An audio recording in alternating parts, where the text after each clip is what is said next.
1 week after the finale of the 2020 Digimon Adventure reboot, there's a brand new original Digimon series that just premiered. There hasn't been a back-to-back series handoff like this in almost 20 years since Tamers to Frontier, so it feels like the future of Digimon is bright, but it's also dark based on the first episode of Digimon Ghost Game, which appears to be delivering us a horror-themed take on the premise of digital monsters appearing in our world. So let's begin at the beginning. Digimon Ghost Game is set in the semi-distant future in Japan. We know we're in the future because Hiro's phone shows 7G service, and AR-style holograms play a vital role in urban living. There's a hologram stop sign, a holographic yellow caution tape later in the episode. The prevalence of hologram tech is probably why when the rumors first start spreading about ghost sightings, the kids around town, they kind of brush it off as some lame hologram advertisement campaign that missed the mark. We, the viewer, quickly learn it is no game though, when in the first 4 minutes of the pilot, we see this young teenage girl have the age sucked out of her, shriveling up with the creepiest looking take on Clockmon you've ever seen. We cut to our new central protagonist, the no goggles wearing Hiro, Hiro. There's this extended flashback to Hiro tiptoeing around his family house, stepping into his dad's laboratory slash workstation and finding almost a crater where his dad's desk is supposed to be. In the crater is the vital bracelet that Toei and Bandai have been promoting in real life for about a year. The cynical take is obviously that yes, this is the product placement part to sell a fitness watch Digivice to viewers, but there's also a part of me that loves when the real product fits into the world of the show. Kid me loved Power Rangers morphers, and it was because the heroes in the show had them too. Same with Digivices, obviously. Hiro goes back to his room where he hears shifting around. He remembers the bracelet and pulls out a box containing 3 bracelets. Clearly his 2 other Ghost Game partners will be getting these in the near future. When Hiro pops a certain chip in the bracelet, we hear his father's voice as the Siri-style operating system for the vital bracelet, but perhaps the weirdest part of this scene and coolest is what looks like a black Gatomon slash Tailmon wearing a sleeveless hoodie. It points to a corner of Hiro's room before completely disappearing. This is a great little mystery setup moment. I need to know what that scene was all about. Next, Gamamon appears, and this little guy already feels like the perfect main partner Digimon. The voice is excellent, so adorable. Even though this will be a horror-inspired series, they're giving us a super sweet little buddy. Virtual Grass appears in Hiro's dorm room, as does a recorded hologram message from his dad explaining that what he's seeing is the digital world. Quote, well, it's like a cyberspace. I don't know too much about it, but it's cool, huh? Starting today, Gamamon is your little brother, which we need to talk about how precious, funny, and refreshing this is. That the dynamic is not that they're partners or co-cops or friends. It's that Gamamon sees himself as Hiro's little brother. It's incredible. We then get Clockmon's 3rd appearance this episode, but this time Hiro has Gamamon who lunges at Clockmon. The two fly out the window and Hiro chases after in the middle of the night. Gamamon gets thrown around a little bit, and for a mysterious minute we see this dark aura forming around him. It's a great tease for a future evolution for sure. We get the great Digimon back and forth that you expect from a pilot where Hiro says, I don't understand what's going on, but you're my brother, right? Gamamon gets a lot of power from that acceptance and uses a new technique called Break Claw that deals enough damage to Clockmon that it actually de-ages the 2 kids in the hospital. They get their youth restored. Interestingly, Clockmon gets away at the end of the episode. I didn't really expect that. He's not defeated entirely. At the end of it all, Hiro collapses from exhaustion by Gamamon's side, and Gamamon says, take good care of me, while Hiro asks, Dad, what in the world just started? I am feeling really good about this pilot. They weren't afraid to get creepy with the nightmarish way Clockmon stole those characters' youth. I'm very excited to hit reset on Digimon and fully experience a brand new take on the franchise.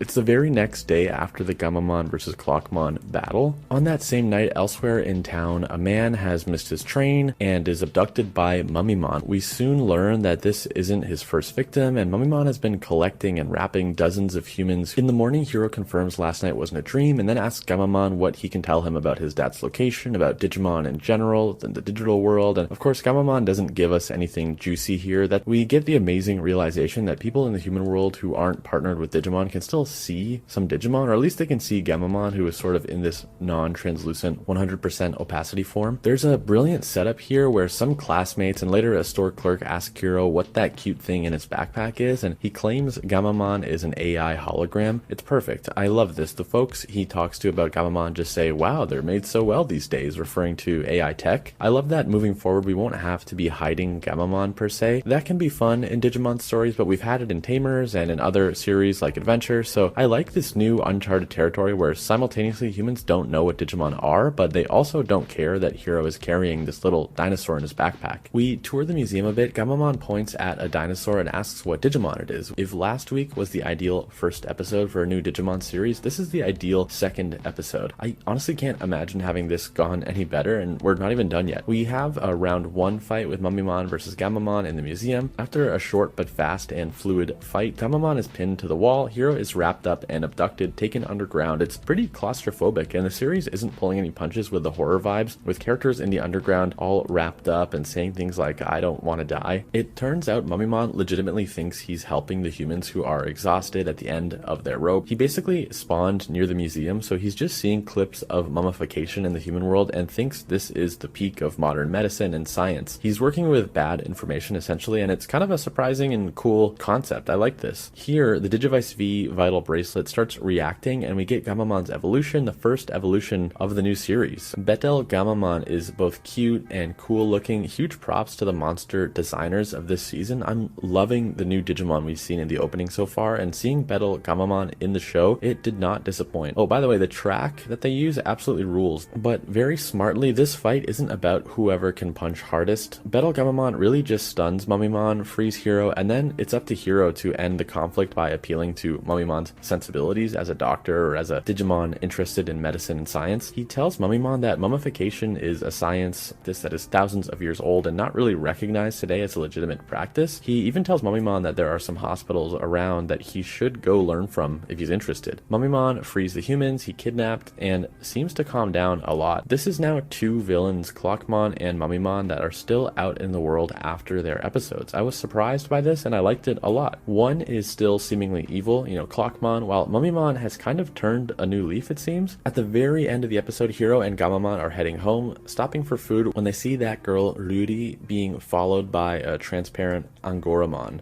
Surprisingly, the first 10 or so minutes of this episode are completely free of Hiro and Gamamon in favor of giving us the time and space to focus on our new Digimon tamer, Ruri Tsukiyono, and the digital hex that has been placed on her. Seeing how the last Digimon season, Digimon Adventure 2020, needed Taichi and Agumon to seemingly be ever present, I think it shows a lot of confidence and vision that Ghost Game felt it could move the spotlight away to focus on other things besides Gamamon, and I applaud them for that. This really is Ruri's episode through and through. Plus, absence makes the heart grow fonder, and when Gamamon does show up again after a long wait, it makes it that much more satisfying. Back to the episode review, we began with Ruri and her girl squad of rumor hunters. I'm still not super sure about what they are. They're learning about this phenomenon where graffiti-style scribbles are appearing in people's photographs. The marks are always on the subject's body, and in the real world, those body parts are having disastrous side effects 48 hours later, like a broken leg or hair growth. Unlike the last 2 weeks, the show does not tell us who the villain is right away, so we get this fun guessing game for longtime Digimon fans trying to figure out who these powers remind us of. A photo of Ruri has scribbles on her hand, and she horrifyingly realizes that her hands are fading from existence. It's extra scary because she is a brilliant piano player, as we come to learn, and has at least one super fan, but more on that later. She does the math in terms of when the photo was originally taken and realizes she has until the day after tomorrow at 2 p.m. before something horrible happens, presumably her or her hands fading away entirely. I like that she isn't necessarily afraid of ghosts, but like anyone in this scenario would be, she's afraid of fading away, and I think that's a perfectly reasonable reaction to what's happening to her. Keep in mind, we are 9.5 minutes into this episode without a single Digimon sighting or mention, and that is not a complaint. That is high praise of the storytelling aspirations and atmosphere of this show. Again, no Hiro or Gamamon in the first half of this episode, which I feel like is respecting Ruri as a character and respecting us as an audience to say, hey, we know we can trust you to be able to let us tell you a cool story without the cute baby dinosaur on screen all the time. But speaking of that cute baby dinosaur, his partner and older brother Hito sends a DM to Ruri saying that in the event that she's having strange things happen to her, he may be able to help. He of course knew to reach out in light of that final shot in episode 2 where he saw a Digimon flying above her. They meet the next day, only 2 hours before Ruri's deadline, with the hex, and just as Hiro expected, there's this giant Digimon Angoramon hovering behind her that she's not aware of. Nudie gets to meet Gamamon and learns there is apparently a creature like him behind her, just not visible to her right now. Angoramon speaks up, though only Hito and Gamamon can hear, and explains that the culprit is a Digimon named Dracumon that uses eyes on both hands to play pranks on digital photos of humans. Knowing that Dracumon is interested in materializing, Hito runs back to campus, grabs the spare vital bracelet that he has, and tries to give it to Nudie to let her materialize Angoramon, but it's also kind of bait to make Dracumon appear since it wants nothing more than to materialize. The trap works, and he appears. She puts on the vital bracelet Digivice, and Angoramon becomes a fully materialized Digimon in the real world. I like that we don't get the evolution to its next form just yet, because he's only just been introduced. Angoramon beats Dracumon, who lifts the curse on Nudie and the others, gives up its eyeballs, which are what caused the curses, and flees. But right at the end of the episode, we discover that Dracumon has backup eyes and didn't really have the change of heart it claimed to have. I was pretty relieved to see this because I did think it was a little too fast and too easy that Dracumon changed its evil ways after a single short beating. The fact he's still out there is kind of horrifying considering we saw how intense its powers can be pre-materializing. I mean, it almost erased Nudie, and now it's probably extra interested in materializing. I continue to be impressed with Ghost Game if it wasn't obvious already.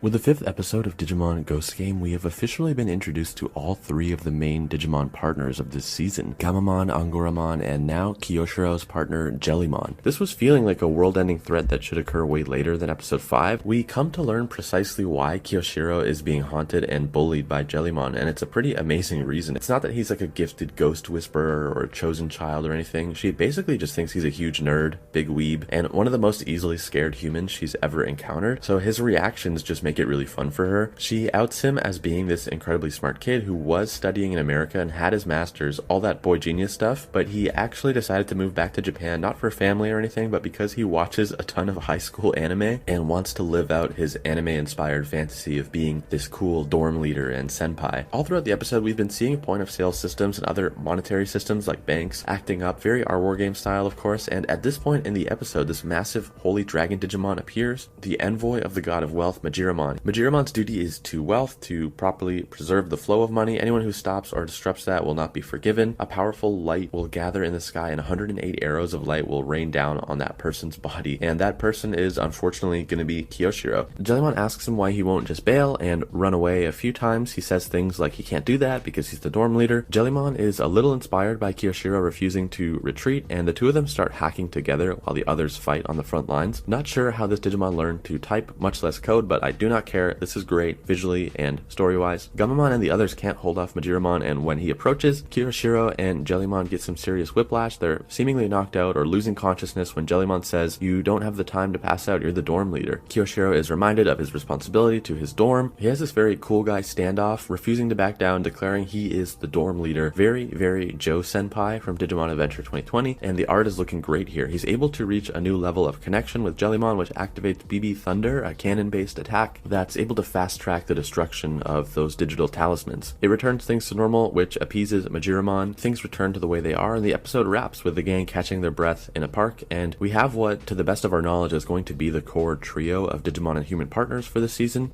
Digimon referencing Alfred Hitchcock is a string of words I never in a million years thought I would be saying, but here we are with episode 7. But the Birds homage wasn't the only takeaway this week. We also saw winter outfits for all of the new main characters, including 2 of the Digimon, saw a brand new champion evolution make its animation debut, and we kind of got an adult Digimon tamer, a human adult who was working in collaboration with a Digimon as the villainous duo of the week. The reason I'm putting so much emphasis on this human partnered with an antagonist Digimon is because I think Ghost Game is up to something. In episode 3, Dracumon was desperate to materialize, and to do so through a human partner. I love a good Dark Digidestined storyline, and I'm still thinking Dracumon is going to return with a human to help power him up. Now, could it be possible that Daigo partners with Dracumon in the future? Maybe Daigo thinks doing so will help him find Yatagaramon again, or maybe Dracumon tricks Daigo into the partnership by pretending to be Yatagaramon while invisible to Daigo. I'm not sure, but I'll be keeping my eyes peeled. Gamamon wants to fly and needs to fly if he's going to survive, so an evolution into Chaos Gamamon is triggered. After Chaos gets his wings, the enemy Digimon runs away. This is slightly different than the Clockmon escape, where that seemed like when he fled, it was because he was losing. I kind of got the feeling Yatagaramon was winning until it bailed. Just when we were starting to think that the new Digimon horror anime kind of needed to pick up the pace plot-wise, we got episode 8, which absolutely went all gas, no brakes with a street racing episode that gave us the anime debut of Sistermon CL, culminated in this huge moment with the return of the mysterious black Gatomon from the pilot episode, and in the teaser for episode 9 at the end, it showed the first evidence of villains who got away in this show returning. Sistermon CL is a champion obsessed with speed and will do anything to be the fastest and strongest. Sistermon is involved in the rumored nightly procession and is clearly our lead into discovering what's going on. We're on the highway now, but the kart racers aren't the only ones on the road. The nightly procession appears, they politely ask Hiro how humans got caught up in the race. Metal Phantomon shows up and is chasing the pack, actually attacking other Digimon on the road and sealing them in its sights. Everyone on the team is running low on gas, and it looks like the end when the black Gatomon / Tailmon from episode 1 reappears out of nowhere and opens a portal of some kind, presumably into the digital world. Angoramon screams, "Everyone get out of the way," and our team pivots to dodge the gateway, but the other racing Digimon, they all fly straight into the portal that the black Gatomon opened up within a thermos, or kind of like a rice cooker. Love that they reminded us of this Digimon, and now it seems they are way more powerful than any of us predicted when seeing Black Gatomon in episode 1.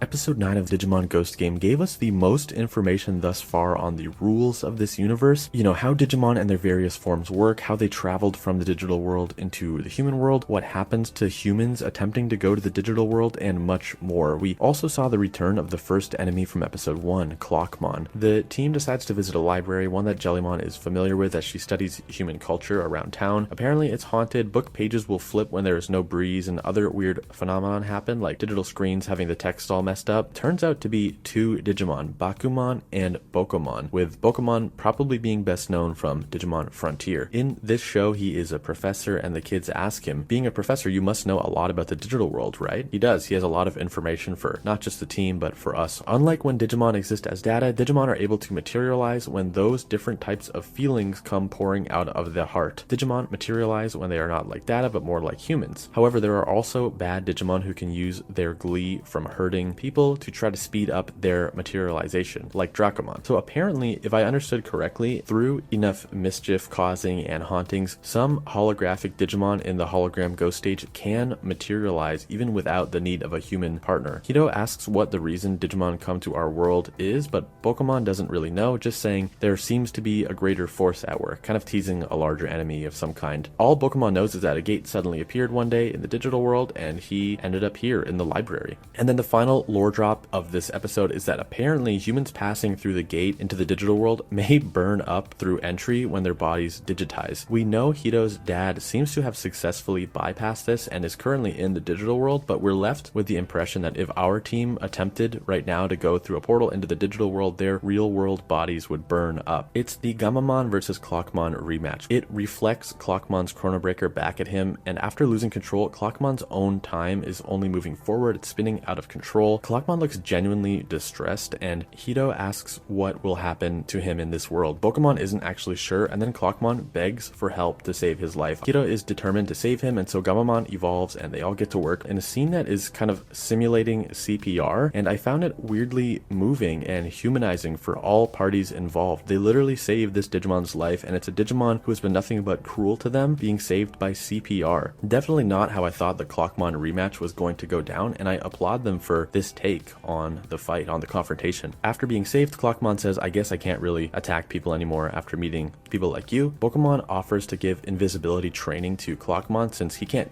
very well go walking around in the human world in this current materialized state because he's super horrifying. The others, like Jellymon and Angoramon, say that they actually want the training too, so they can control their state without having to rely on the Vital Bracelet Digivices, I suppose. Lastly, Bokomon compliments Gammamon's evolution into Betel Gammamon and says, quote, "That evolution could have been the result of you and Hido's feelings combined."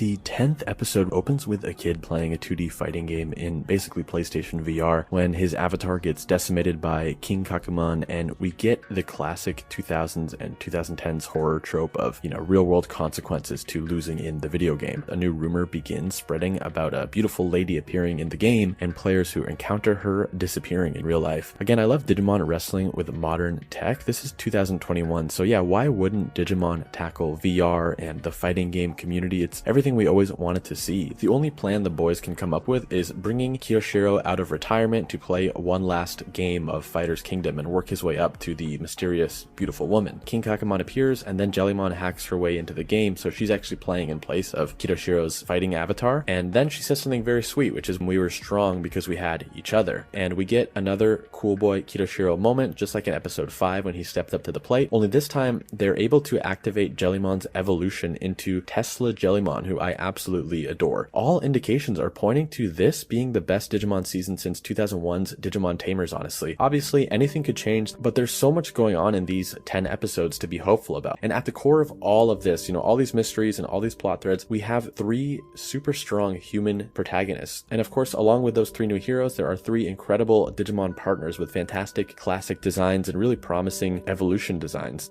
Now, in most iterations of this series, the Digimon truly is an accessory to the human, effectively their pet, and very rarely having a depth of personality besides being funny or cute, or both. But in the case of Angoromon in this week's episode, we got a great look at a Digimon who wants to be partnered with a human, but who also has other friends and another life, and then we see our human character kind of wrestling with the idea that her Digimon isn't just her 24-hour companion, and coming to terms with that. Episode 12 of Digimon Ghost Game saw things really start to escalate, with Gamamon getting a 3rd evolution form, but also a widespread infestation of hologram ghosts attacking the general public. So what does that mean? Is the cyber attack the start of humans in Ghost Game realizing that hologram ghosts aren't just AR advertisements or rumors, but actual digital monsters? Or is it just another Monster of the Week episode? This one is effectively a chainmail/chain letter episode, with Zasomon spreading via emails that ask you to send this email along to 20 other people or be cursed for 3 days. We learned through Bokomon that we could limit the damage if we gather all the Zasomon in one place, and that one place is the digital AR field. Then we get Gamamon's 3rd alt evolution, Wezen Gamamon. He's a tank in every sense, a Triceratops tank with the firepower to blast through a bunch of these clones. But as soon as my excitement levels were elevating, things simmered down as we meet the original Zasomon, who explains that he got lonely when he arrived in the human world and started cloning himself and let things get out of control. Then this elder Zasomon takes all of the clones and just kind of walks away. I have been a fan and a defender of most of the resolutions that involve talking down the enemy in Digimon Ghost Game, but I think this one landed with an absolute thud for me. The whole point of the talking resolution is that so the fights aren't predictable, punch harder battles every week, but if the point is to avoid predictability, you aren't really succeeding when every single week we know it's going to end with a talk and the realization it was a misunderstanding. This one in particular just really didn't work for me due to the high stakes, with potentially the entire world hours away from a hologram ghost infestation, and just to resolve it with, oops, my clones got carried away, I'll tell them to stop. I seriously thought we were transitioning into that post-introduction section of this new show where it would stop being week-to-week adventures and champion evolutions, and we'd be getting this new era where, thanks to Zasomon appearing in the real world, like, the chainmail incident, people would suddenly be aware that these Digimon weren't just hologram advertisements. But no, it's ultimately just another Monster of the Week episode. Can you guys believe Gulis Gamamon, the Dark Digivolution of the new main Digimon Gamamon? We had seen the art for this guy previously, and I just thought he would be either silent but deadly or like Berserker mode, kind of a raging Digimon. I did not expect this intelligent, vengeful, sadistic monster that we got. In Digimon Ghost Game, it's been established that Digimon are appearing in the human world, but they don't even know how or why they got here. The ones that are here are largely minding their own business. That's true with some major exceptions, including a Digimon this week who's hunting and brutally hunting other Digimon for mysterious reasons. Cialstramon is one-shotting other Digimon with knives to the head that make them burst into pixels and disappear forever. Digimon is obviously no stranger to dealing with characters dying. I mean, we all remember what happened to Leomon, but it's the first time a Ghost Game has confronted the concept head-on, and they clearly aren't holding back with how brutal this week's episode was. We still can't see or confront Cialstramon, who eventually gets a clear shot directly at Gamamon's forehead. Several characters rush to dive in front of the knife and protect Gamamon, including his human partner Hito, but the first character to make it is Bokomon. This is a brutal character death, stabbed in the back literally, and he goes down hard. Gamamon is absolutely broken and confused. It's like explaining the concept of passing away to a toddler. He can't even really comprehend something or someone being permanently gone, and the anger plus confusion stacked with sadness, it all piles on to activate this dark digivolution that we knew was coming since episode 1, Gulis Gamamon. Like I mentioned, this dark digivolution, it's not a berserker mode kind of thing. Like, he's cognizant, smart, sadistic, and thirsty thirsty for revenge. Gulis quickly overwhelms Cielstramon and demands to know who called the hit, but according to Cielstramon, it was nobody. The whole thing, it's just a numbers game. It wanted to get its number higher, so 998, 999, 1000, and it wasn't going to stop either by that logic. It would just keep going, which is probably worse than having a person calling the hit. This is purely cruel. Gulis punishes him by jabbing its tail into the enemy's brain. At this point, Gulis Gamamon tries to abandon the squad. He says, "See you later, hero," sarcastically, and then tries to break out of the AR dimension into the human world. The team tries to stop him because we can't let this monster free in the human world. Tesla Jellymon and Angoramon briefly battle him, but they're both knocked back down. It's no use at all. He's on a completely separate level. Gulis lays it all out, saying, quote, "It feels good crushing people. I'll show you that we only have two options, eat or be eaten." And then he flies towards Tesla Jellymon for a finishing blow, but Hero jumps in the way. At first, even this doesn't seem to impact Gulis, but suddenly it has these flashbacks to Bokomon being impaled earlier in the episode and collapses to the ground, then de-evolves to Gamamon, who doesn't remember anything after Bokomon being stabbed. It's a devastating, dark, and depressing episode, and definitely the jolt of plot that the show has been needing, but it's not as mysterious as the black Agumon that is standing over our heroes watching silently. I have no idea what this implies, but please let it mean Black Wargreymon is coming to Ghost Game.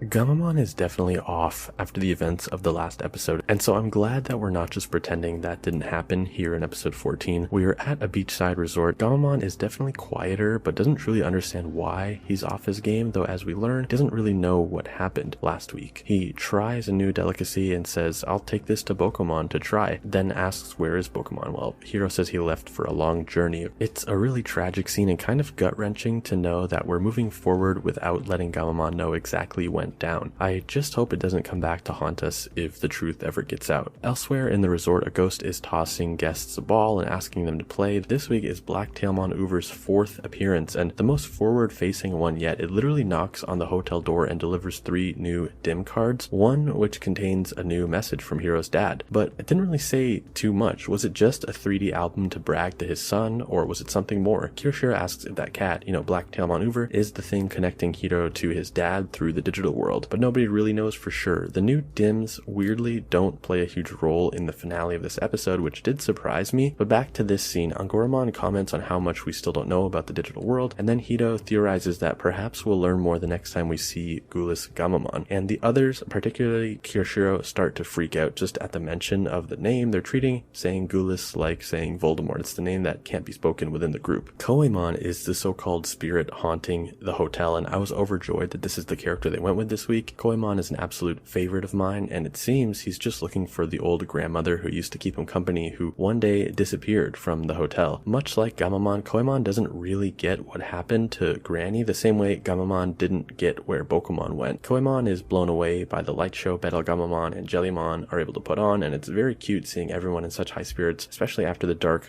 events of episode 13. Koemon manages to materialize, and that's without a human or a vital bracelet present, but it's kind of based on the prospect, the idea of seeing Granny again. So in some ways, it's like Granny is his human partner, and it turns out she actually is alive. A nice little fake out that I'm happy with, and he goes on a journey to go find her. So, this was not the epic part 2 follow-up to the intensity of episode 13, but it was calming and pure in a way that I think was necessary.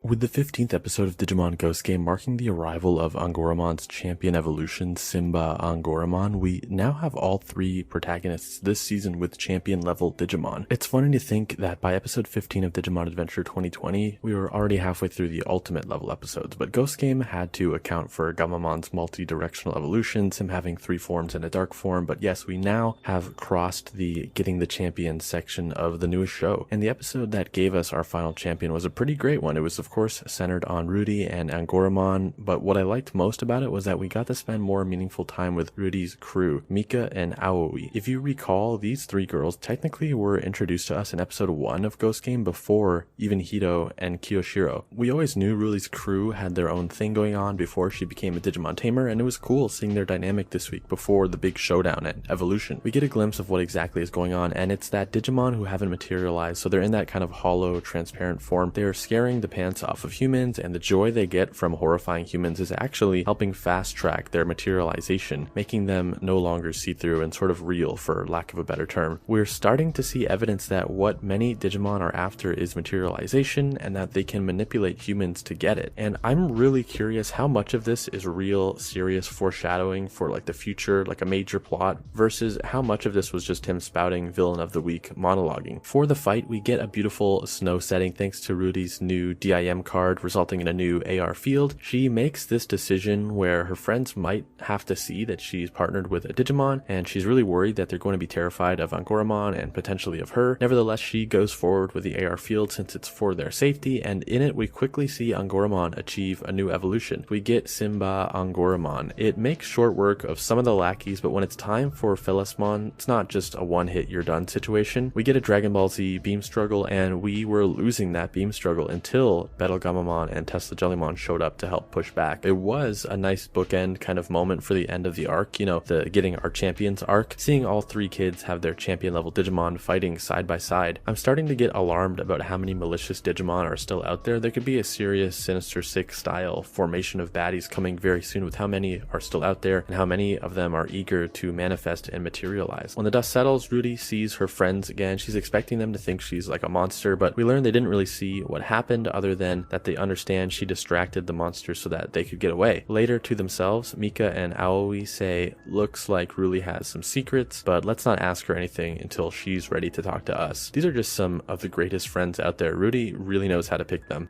I've got to be honest, I wasn't really feeling the 17th episode of Digimon Ghost Game until the final few minutes where we witnessed something extremely interesting, a canon partner swap where Ruli, who is officially partnered with Angoramon, and Jellymon, who is officially partnered with Kiyoshiro, those two teamed up with Ruli issuing commands to Tesla Jellymon to save the others and win the day. This is kind of massive, right? I mean, there aren't many instances of this happening that I can think of, and it would certainly seem to suggest that it's now open season for the other kids doing these partner swaps or partner trades in future episodes.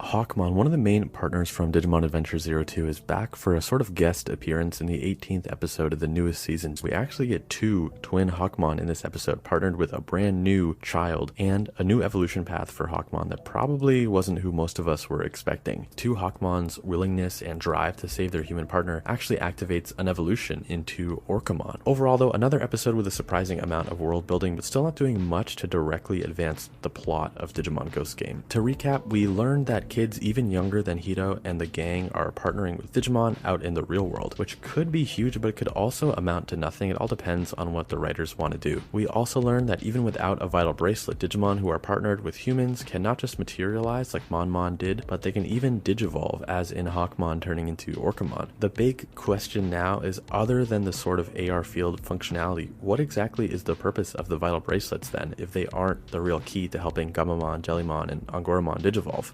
Episode 19 was not just one of the creepiest episodes in the 23 years of Digimon anime entries, but it was absolutely stuffed with lore implications and things for fans to chew on as we piece together the mysteries of this new horror-themed season. 1 week later, it's looking like the Digivice bracelet has a new meaning and use, being the key to bridging space and time. Kinda cool. Again, we'll see where they go with this, if anywhere at all. After we unite, Digivolve, and intimidate Pixelmon, it says something extremely important. It claims that it's grown tired of our heroes, and it's going to travel back in time to ensure they never existed. Pixelmon says he'll start with Gamamon, then travels into the past through a portal. A few seconds later, reappears more beat up than ever, gasping for breath, and asks, "What exactly are you?" I'm dying to know what Gamamon was in the past. Was it Ghoulless Gamamon that Pixelmon found in Gamamon's past? Something else? We've been asking for a while if Gamamon is truly a newborn Digimon or some kind of creature who existed for a while before meeting Hito, but it doesn't stop there. He then tries to go into the future to understand what exactly Gamamon is, and when he comes back half a second later, Pixelmon is absolutely singing the praises of Gamamon, saying, "You were amazing," and Pixelmon just wants to be Gamamon's best friend. So the obvious question is, what did Pixelmon see in the future? So takeaways from episode 19. Time travel now as a possibility, as we've learned that the bond between Digimon and their human can transcend time and space, straight up opening portals to send one to the other. We have a violent past for Gamamon, and finally we know that Gamamon's future is bright. Whatever it was, it made Pixelmon want to be by Gamamon's side.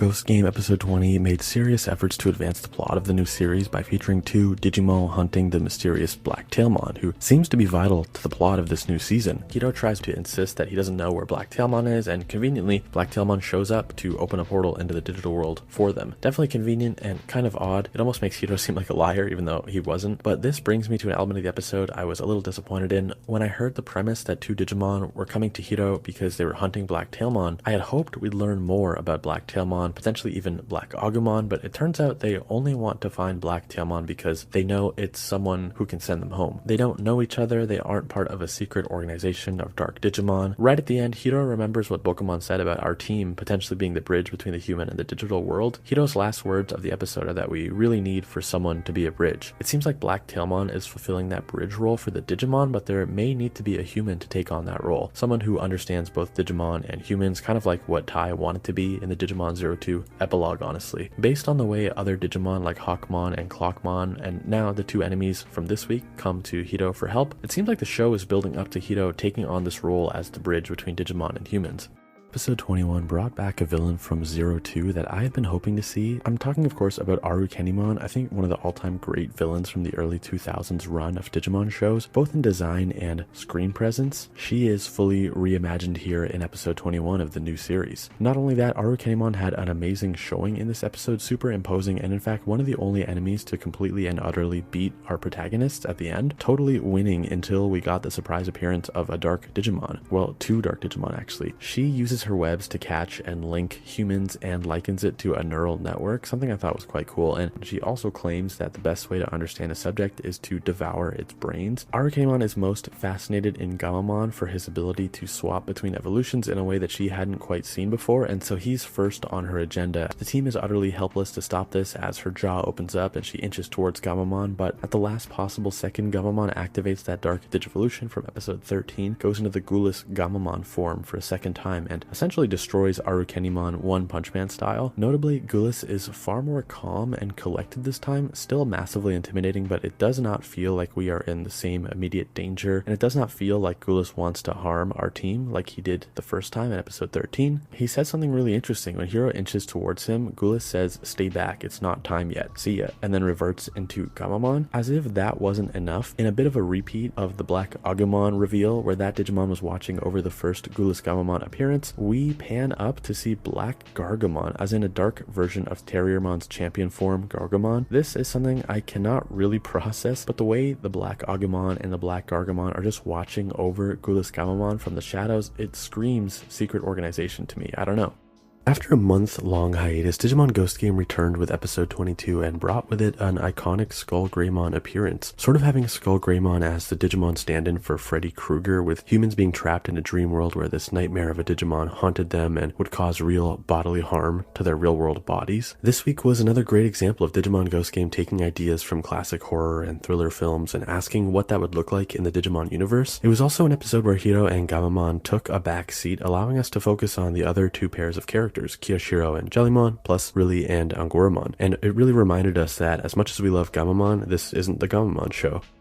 It feels like I just watched the Digimon Ghost Game movie or something. When you look at episode 23's intense scenario, high stakes, rewarding side character cameos, and growth for all of its characters, on top of the amazing visuals, Ghost Game took the premise of the main partner Digimon becoming infected/possessed, and although it didn't turn this into a multi-episode arc, it delivered an incredibly satisfying story with a beginning, middle, and end, all in 22 minutes that pushed the characters of Ghost Game to their very limit. The first Digimon partner, the main partner to go, is Jellymon, who we see crawling around the ceiling of Kiyoshiro's dorm like a little nightmare demon spawn. Gamamon and Angoramon are next to be converted after receiving some sort of signal, some red powdery looking thing, they call it scales, that are coming out of electronics. And we come to realize that the blood red moon of the episode isn't just for aesthetics. The red scale data has been floating towards the moon, and essentially when the moon turns full red, the scales will rain down and infect every Digimon in the human world. Someone or something is using satellite dishes to amplify the red scale signal and reach more Digimon. Digimon. Kiyoshiro steps up in that boy genius role and is tasked with destroying an inactive but still floating in space satellite that the mystery villain may be planning to use in order to spread the red scale signal across the whole world. Huge Dragon Ball Z moment here, and it destroys the satellite just like we wanted. There's a girl who looks teenage, maybe slightly older than our team, working in front of a series of monitor in what appears to be a room in a house, and it's her that has Morphmon captured in her computer. The girl says, quote, "What is this intelligent life form? Is it an AI? Or maybe either way, it's a big discovery. Nobody will call me an amateur researcher now." The whole thing about what is this intelligent life form, it gave me some big Ken Ichijoji vibes, with her seeming to not understand the seriousness of the situation. I mean, she does understand it's a huge discovery and an intelligent life form of some kind, but she doesn't seem to be valuing the life of the little creature she's got captured on her computer. I don't know what I was expecting from the villain of this week, but it certainly wasn't Morphmon, and then it definitely wasn't Morphmon's human captor. Clockmon bursts into the room and steals the monitor that contained Morphmon and bails. It's kind of the end of the scene of this character for now. I really like how this reveal played out. I'm just hoping and praying that this mysterious girl comes back. Like, please don't let this be a one and done character. Please let her return in some meaningful capacity. Maybe she's the human that Dracomon works with, or she's the one to bring all the villainous Digimon who don't want to be reformed together or something. Digimon Ghost Game episode 24 showed us exactly what happens when a Digimon becomes obsessed with a human and tries to force a partnership without the human knowing or agreeing to enter the partnership. Agitarmon becomes the Digimon partner that Yuto, a new character, did not know he had and did not ask for. So this episode dives into the premise, what would happen if you had an obsessive, anonymous guardian angel? But this episode, it doesn't end with Yuto and his Digimon stalker, shaking hands and becoming the newest members of the Ghost Game gang. In the last few minutes, the episode gets super weird though. Realizing he's lost and his plans to turn Yuto into a Digimon aren't going to work out the way he hoped, Agitarmon decides he will become like Yuto, a human, and parts of his armor start stripping away. He resembles kind of like this gooey human, losing more of his Digimon features and turning into kind of a human made out of dirt and leaves. But when Yuto tries to embrace and console him, because Agitarmon is now like sobbing real tears during this devolution, by the way, Agitarmon bursts into this cloud of pixels, and that is really where his story ends. He tried to stop being a Digimon in order to become more like Yuto, and I guess that is what caused him to almost self-destruct. Maybe self-delete is the more accurate word. The episode then ends with Yuto back to work, surely mourning Agitarmon in some capacity, or at least still thinking about what happened, and the kids decide they'll keep an eye on Yuto from afar just to be safe. Just showing the unhealthy relationship mentality where Agitarmon thinks being close with someone means that you have to be the exact same. First trying to make Yuto into himself, and then when that didn't work, trying to make himself into Yuto. It's sad and dark for Digimon, and a cool new type of story for Digimon. Say what you will about the Monster of the Week formula of Ghost Game, I know I definitely want the plot to kick into high gear. This is a franchise that is over 20 years old, and almost every week they're coming up with new variations on the Digimon story format that we've been enjoying for 2 decades. Best episode of Digimon Ghost Game? No, not for me, but one of the more thought-provoking ones.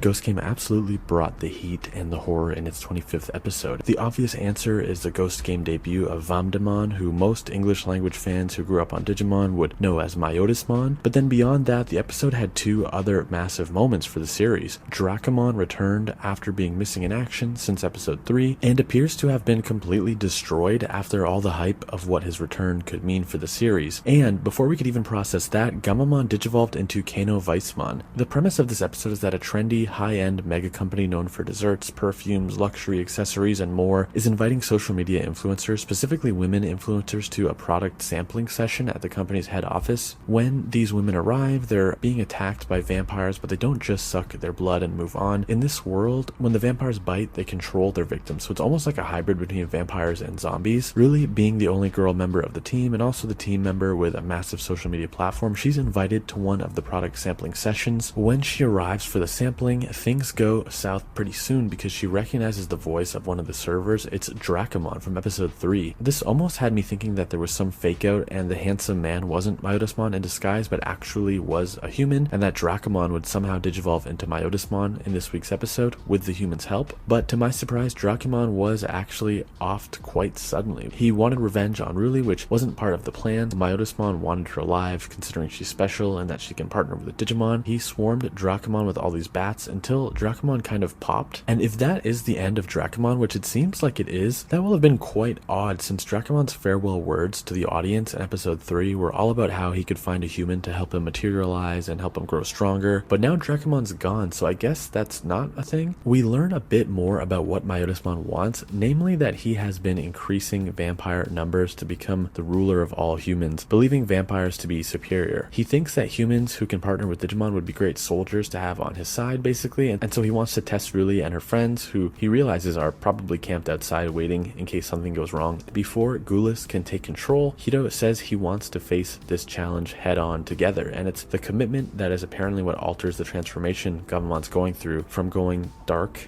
and turning into Gulis Gabumon to turning very light into the very glorious Kano Weissmon. He takes on Myotismon and wins, though it's not mega clear if Myotismon is fully destroyed. Very interesting setup there, but I don't feel like theorizing in light of how Dracomon went out after all of our theorizing about what was coming for that character. I had very little issue with this episode other than seeing Dracomon seemingly destroyed after being teed up for something greater, and I don't think that was just us in our imaginations or me fan theorizing out of control. The show constantly cut to Dracomon in almost every episode when the narrator was explaining the rules of hologram ghosts and Digimon and whatnot, so that was a weird one. 26 introduced us to Angoromon's closest ally in the life prior to meeting Ruli. If Ruli is Angoromon's partner during his time in the human world, then Digitamamon was the closest thing Angoromon had to a partner back in the digital world. This episode is really about the clash of Angoromon's old and new ways of life, with Ruli meeting Digitamamon and Angoromon having to decide where his allegiance lies. The first thing that feels off about this reunion is the fact that apparently Digitamamon has been in the human world for a solid 6 months without reaching out. He wants to meet Ruli, Hito, and Kiyoshiro and arranges a meetup at this abandoned mansion that he stays in. Ruli is invited upstairs to see a doll collection, I suppose, and starts to notice all of this sand or dust throughout the house. Digitamamon goes up with Ruli and, while isolated, tries to eat her. While the action on display is strong, it's really the dialogue here that makes the back half of this episode stand out. Digitamamon truly sees no problem with consuming humans, especially drawing the comparison between humans eating animals, really looking at the food chain and kind of implying Digimon should be higher up in the food chain, consuming humans for sustenance, and he claims there's nothing wrong with that. It's no surprise that Angoromon is against this, considering his partner and friends are humans, and he does what he needs to do in order to stop Digitamamon. While fading away, Digitamamon delivers a haunting analysis, telling Angoromon that he's the one who's changed. Digitamamon asks Angoromon if he is a Digimon or is he a human. I love leaving the episode on this note. We have seen the show talk over and over about the bridge between the human and digital worlds being necessary, and we've seen characters like Myotismon last week talking about his superiority over the human race. Angoromon is not the one to deliver that little outro poem. Instead, Ruli steps in, saying 1 or 2 lines about how the house still stands to this day, as if nothing had ever happened here. I love the idea that the in-universe Angoromon was too devastated by the events of this episode, by the betrayal and the loss of his old best friend, that he was like, no, sorry guys, I can't do the poem this week. Ruli, can you cover me? I gotta go.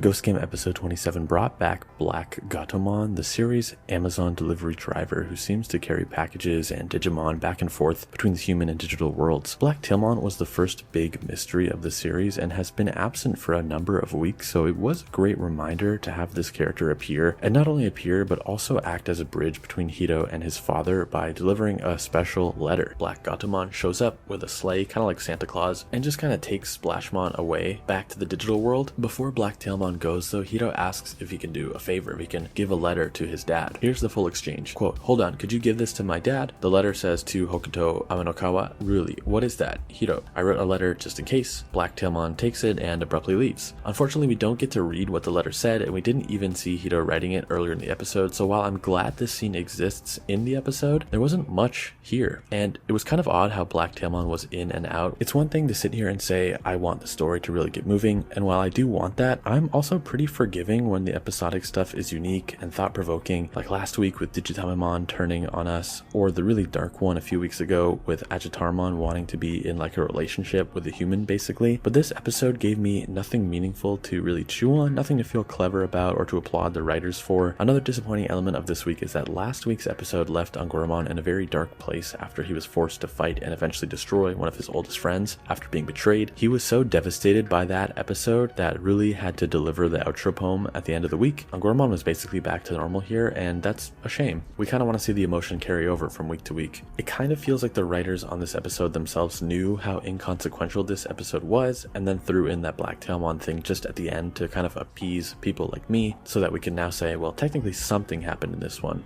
Episode 28 shows us an evolution failing for the first time in the series, but what does that mean? What are the consequences? Were Hiro and Gamamon trying to hit Mega just there? It all had to do with overpowering the vital bracelet, pouring too much energy into the battle, like pumping up a ball or a tire too much to the point that it pops. That's kind of what happened when Hiro and Gamamon tried to give Kano Weissmon even more power, but pushed a little too hard. We start with Kota Nomura, one of the boys' dorm mates, being locked in his room for 2 days straight. When we go to check in on him, we realize his face has been stolen and replaced by a creepy mask. Shurumon doesn't just absorb their power when he takes their face. Here he literally wears the face, so it's like this hulking Digimon body with a teenage human's face. Pretty unsettling. Before the face stealer can steal more faces though, Hiro traps him in the AR field so that he can't touch any humans except for Hiro, that is. So now Hiro is the #1 target, basically, being the only human in the AR field. Kaos evolves to Kano Weissmon, and it seems like all is going well, but Hiro needs to pour energy into a vital bracelet to boost Kano, and something happens where the blue backdrop of the VB turns red, and then Kano's evolution shatters like glass, and he comes back out as Kaos Gamamon. Now, I'll be honest with you, I thought something worse was going to happen when the backdrop went red, but this was still interesting. Digimon Ghost Game episode 29 delivered on what we were all hoping to see based on last week's 29 teaser. I'm happy to report that Tedismon, Jellymon's ultimate, debuted in this very solid Kyoshiro-based episode. I think it would have been a noteworthy entry into Ghost Game even without the evolution, in my opinion, because of the fact that Kyoshiro had to really step up and not allow himself to be the cowardly, pitiful member of the group this week. After encountering and coming to protect a lost little girl, Yuna-chan, this mission to return her to her mother forced him to be the adult, since the devilish Jellymon definitely wasn't going to be the adult. Allowing Kyoshiro to be more than a crybaby this week kinda ruled. He's used to having Hiro or Ruri around who can play the role of the brave one, so that he can allow himself to be scared and vocal about it. Here, he's partnered with a little child, so he kind of has to be the brave one. It is Kiyoshiro's willingness to endure the poison that allows Tesla Jellymon to evolve into Ultimate here. As for Tedismon, I really love the design here. Tedismon is somehow like a mix between Jellymon, Anguilmon, and Lilymon. She has the cute charm and kind of flower petal skirt of Lilymon, but is presented with a certain divinity that feels like Anguilmon, and how she is this heavenly being. She supplies an antidote to Kiyoshiro and to everyone else in the area. Bystanders even snap photos of her and refer to her as a goddess. It's interesting, and I hope the photos of Tedismon result in more people beginning to ask questions about Digimon in this world, but sadly, based on Ghost Game's track record, I'm worried that literally everyone will forget this happened next week by episode 30.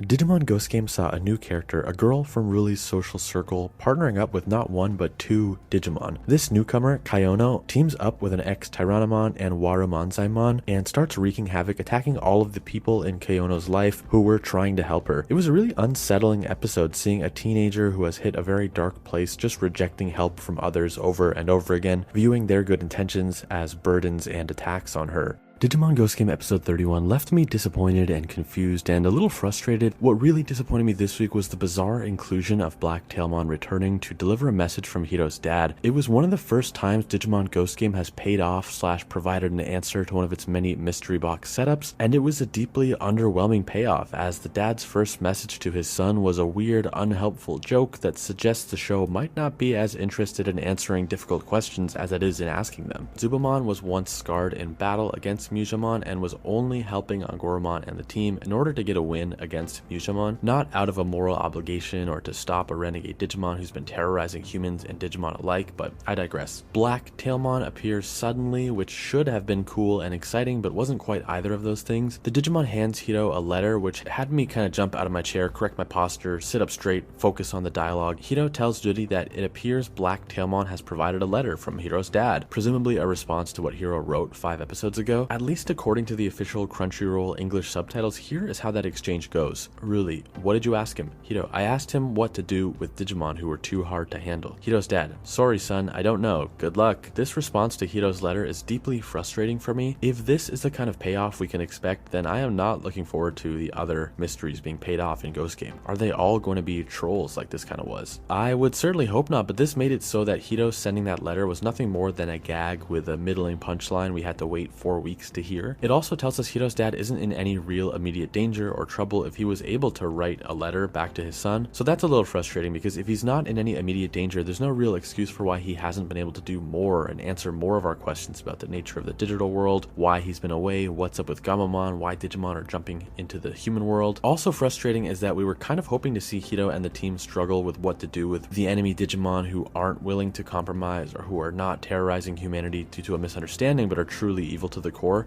Think Arukenimon, even think Mushamon this week. It seemed like that was a hard lesson Hiro was going to have to learn and take seriously, and the show was kind of going in that direction. The fact what to do with uncompromising Digimon was the first and only question Hiro thought to ask his dad shows us how much he's been thinking about this very existential question. And Hiro's dad not providing any insight or even fatherly advice is definitely, frustrating. I'm repeating myself, but that's how I feel after this episode. The 33rd episode of Ghost Game was one of the most shocking and darkest Digimon episodes ever, just kind of casually depicting the gruesome death of one of the main characters, having that Digidestin being caught in a deadly explosion, being hit by a car, knocking his skull against a curb, only to visit Purgatory where a horrifying Majora's Mask looking Digimon tried to pull him permanently into the afterlife. Tonally, this was a super surprising and dark one. Over and over I kept asking, are they really doing this? I had a great time with it, but I was asking myself, if they ever dub Ghost Game and release it in the West, they might have to skip this one, because the one where Kiyoshiro is murdered over and over again might be pushing it.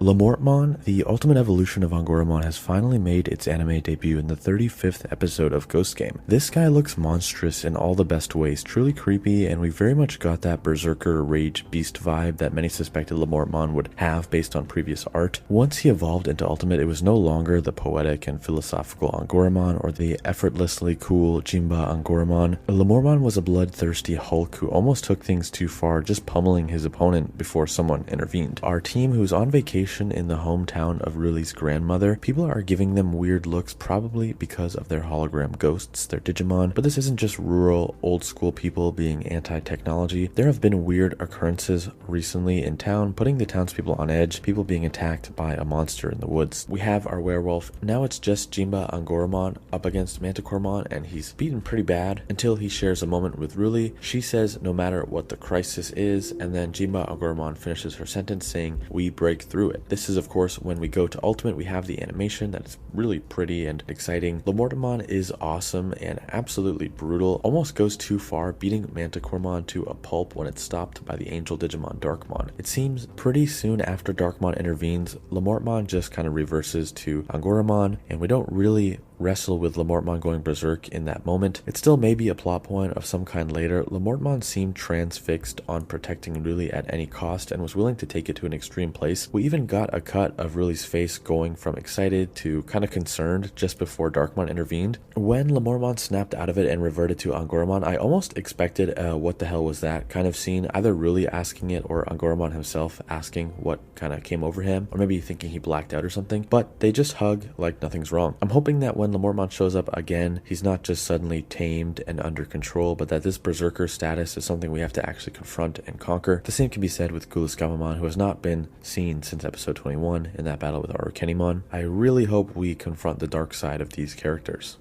So in episode 37, Hiro and Ruli visit Kiyoshiro at his new job site where they hear about the rumors of pets and livestock disappearing around the area. It turns out this area is haunted by zombies. Jinba Angoramon deduces that Raremon must be using parts of its body to control the zombies. It then also suggests that the Digimon is eating the zombies itself to keep itself alive, which means it's eating humans and wildlife. The team believes Raremon has lost all thought and reason, that it's just a living corpse at this point, and basically the only real zombie here is Raremon. They have a surprising decision, at least for me watching the episode and thinking maybe nothing was going to happen this week. They decide the only thing they can do at this stage in the game is to end Raremon's life and return it to a Digitama Digi-Egg. Hiro flashes back to Bokomon's death, to Digitamamon's death, really dark moments for the show, before Betelgamamon ultimately is the one to tell Hiro that he believes ending Raremon's life is the right thing to do, which was a great bit of character growth for Gamamon, honestly. The team works together by unleashing all of the ultimate Digimon at once once for the very first time. Tedismon clears the poison around Rareremon. Lamortmon goes on this attacking blitz, causing Rareremon to open its mouth, kind of screaming in pain, at which point Kano Weissmon fires an explosion directly into the monster's mouth. When all is said and done, we don't actually get visible confirmation that Rareremon was reincarnated as a Digitama, which I kind of like. It isn't just this truly happy ending. There's some ambiguity. We have to hope that it worked and that somewhere out there a Rareremon Digitama was spawned.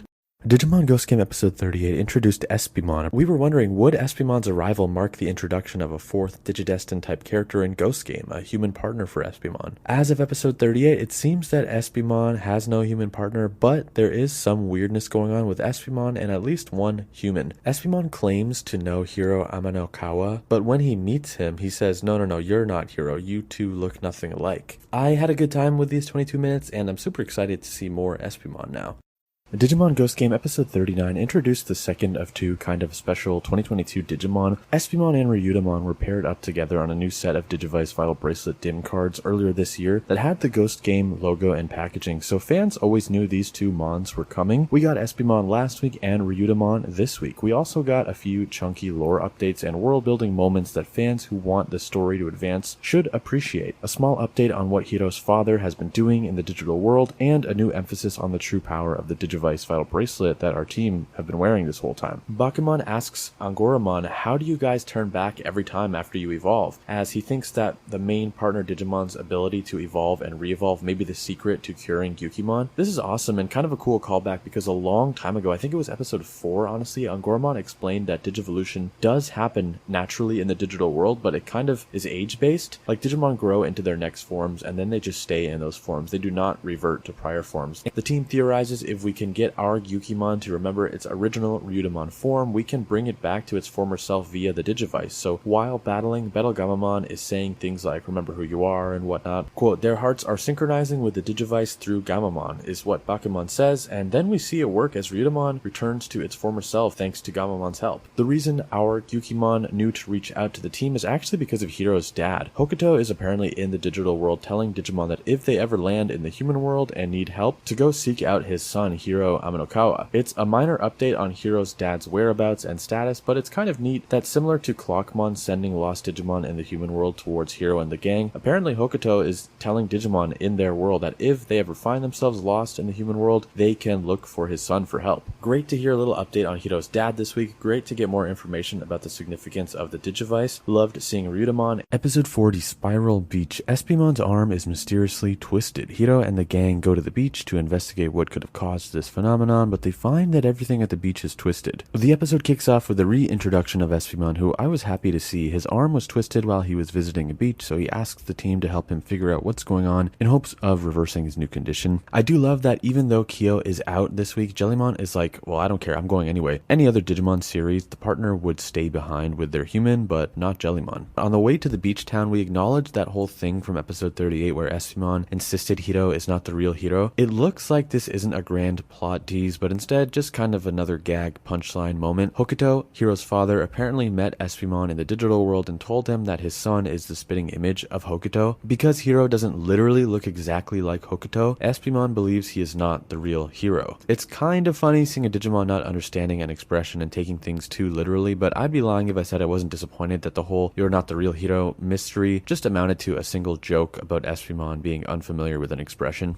41. Someone from the circus is luring children and turning them into cards. Ruli and Hiro sneak into the circus after Angoramon is kidnapped. It's up to Ruli, Hiro, and Gamamon to put a stop to this. I like that this episode just confirms Piedmon's presence immediately. He looks excellent in Ghost Game. I feel like they've been waiting forever to use this Digimon design. It's really the perfect character for a horror-themed season of Digimon. 2 Digimon kidnap Angoramon and bring him to the circus. These monsters who kidnap the kids are forcing the humans to put on a show for them at the circus, making a kid tightrope walk at a dangerously high level from the ground, and when he falls, he's turned into a card that Piedmon adds to his deck. Ruli demands they free the humans and Angoramon, but Piedmon laughs, saying, quote, the weak must obey the rules set by the strong in any world. So he's willing to take on Ruli, though in a card game, not in like a fist fight. It's very Yu-Gi-Oh! If Ruli wins, then Piedmon will meet her demands, but if she loses, she'll be turned into a card like the other humans. Long story short, without getting into the rules of the game, Ruli does win, and Piedmon accepts his defeat without any funny business. Ruli tells Piedmon not to use humans for its games, Games, and he repeats the line he said earlier that the strong set the rules, and since Ruli bested him, we will follow her command. Seeing Ghost Game's creepy 2022 take on one of the most terrifying Digimon villains from my childhood, from Adventure 1999, that was nice, but I didn't love the way Piedmon was handled. This is a Digimon we all knew was coming to Ghost Game eventually. He was kind of teased with that Pennywise in the sewer reference in the opening animation for Ghost Game week over week. Personally, I don't know, I was hoping Piedmon would be more of a serious, overarching villain. To see him appear in such a small, one-off role, only to be bested and then fully reformed, all in 22 minutes, and all because a human beat him at a card game, it wasn't the Piedmon I had in mind, that's for sure. There have been weeks where the team realizes certain Digimon can't be reformed, and I sort of thought Piedmon would be one of those villains, one of those bad to the core Digimon, and so I didn't really love that we had a jokey conversation with him at the end. It was like if Batman just one day was able to reason with the Joker after a short conversation. That would never happen.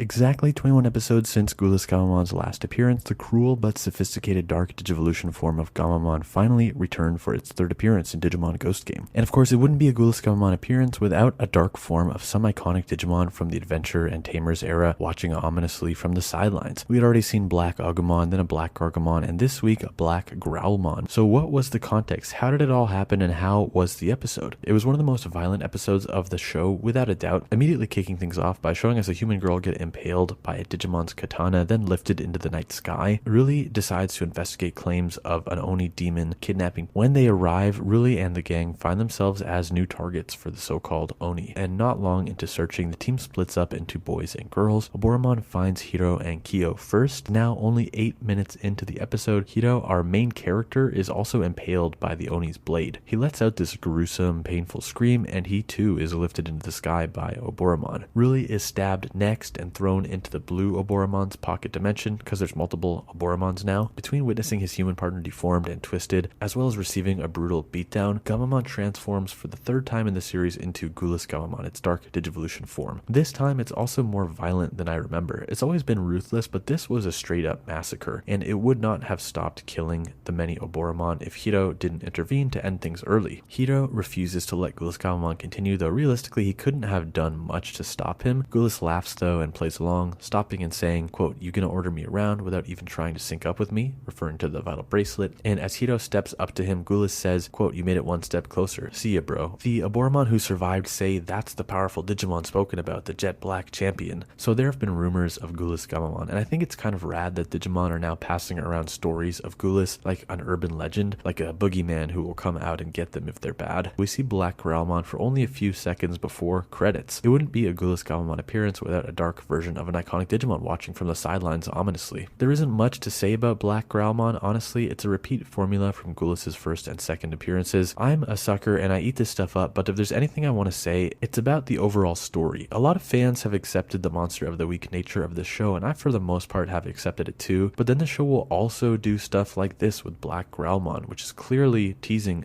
an overarching story. It's the third Dark Digimon ominously watching over Gulas Gamamon's battles, so something is going on. Digimon is doing a frustrating thing where it won't tell an overarching story, at least not yet, but it also won't just be a monster of the week show, because it keeps injecting little story reminders to insist it's not just a monster of the week show.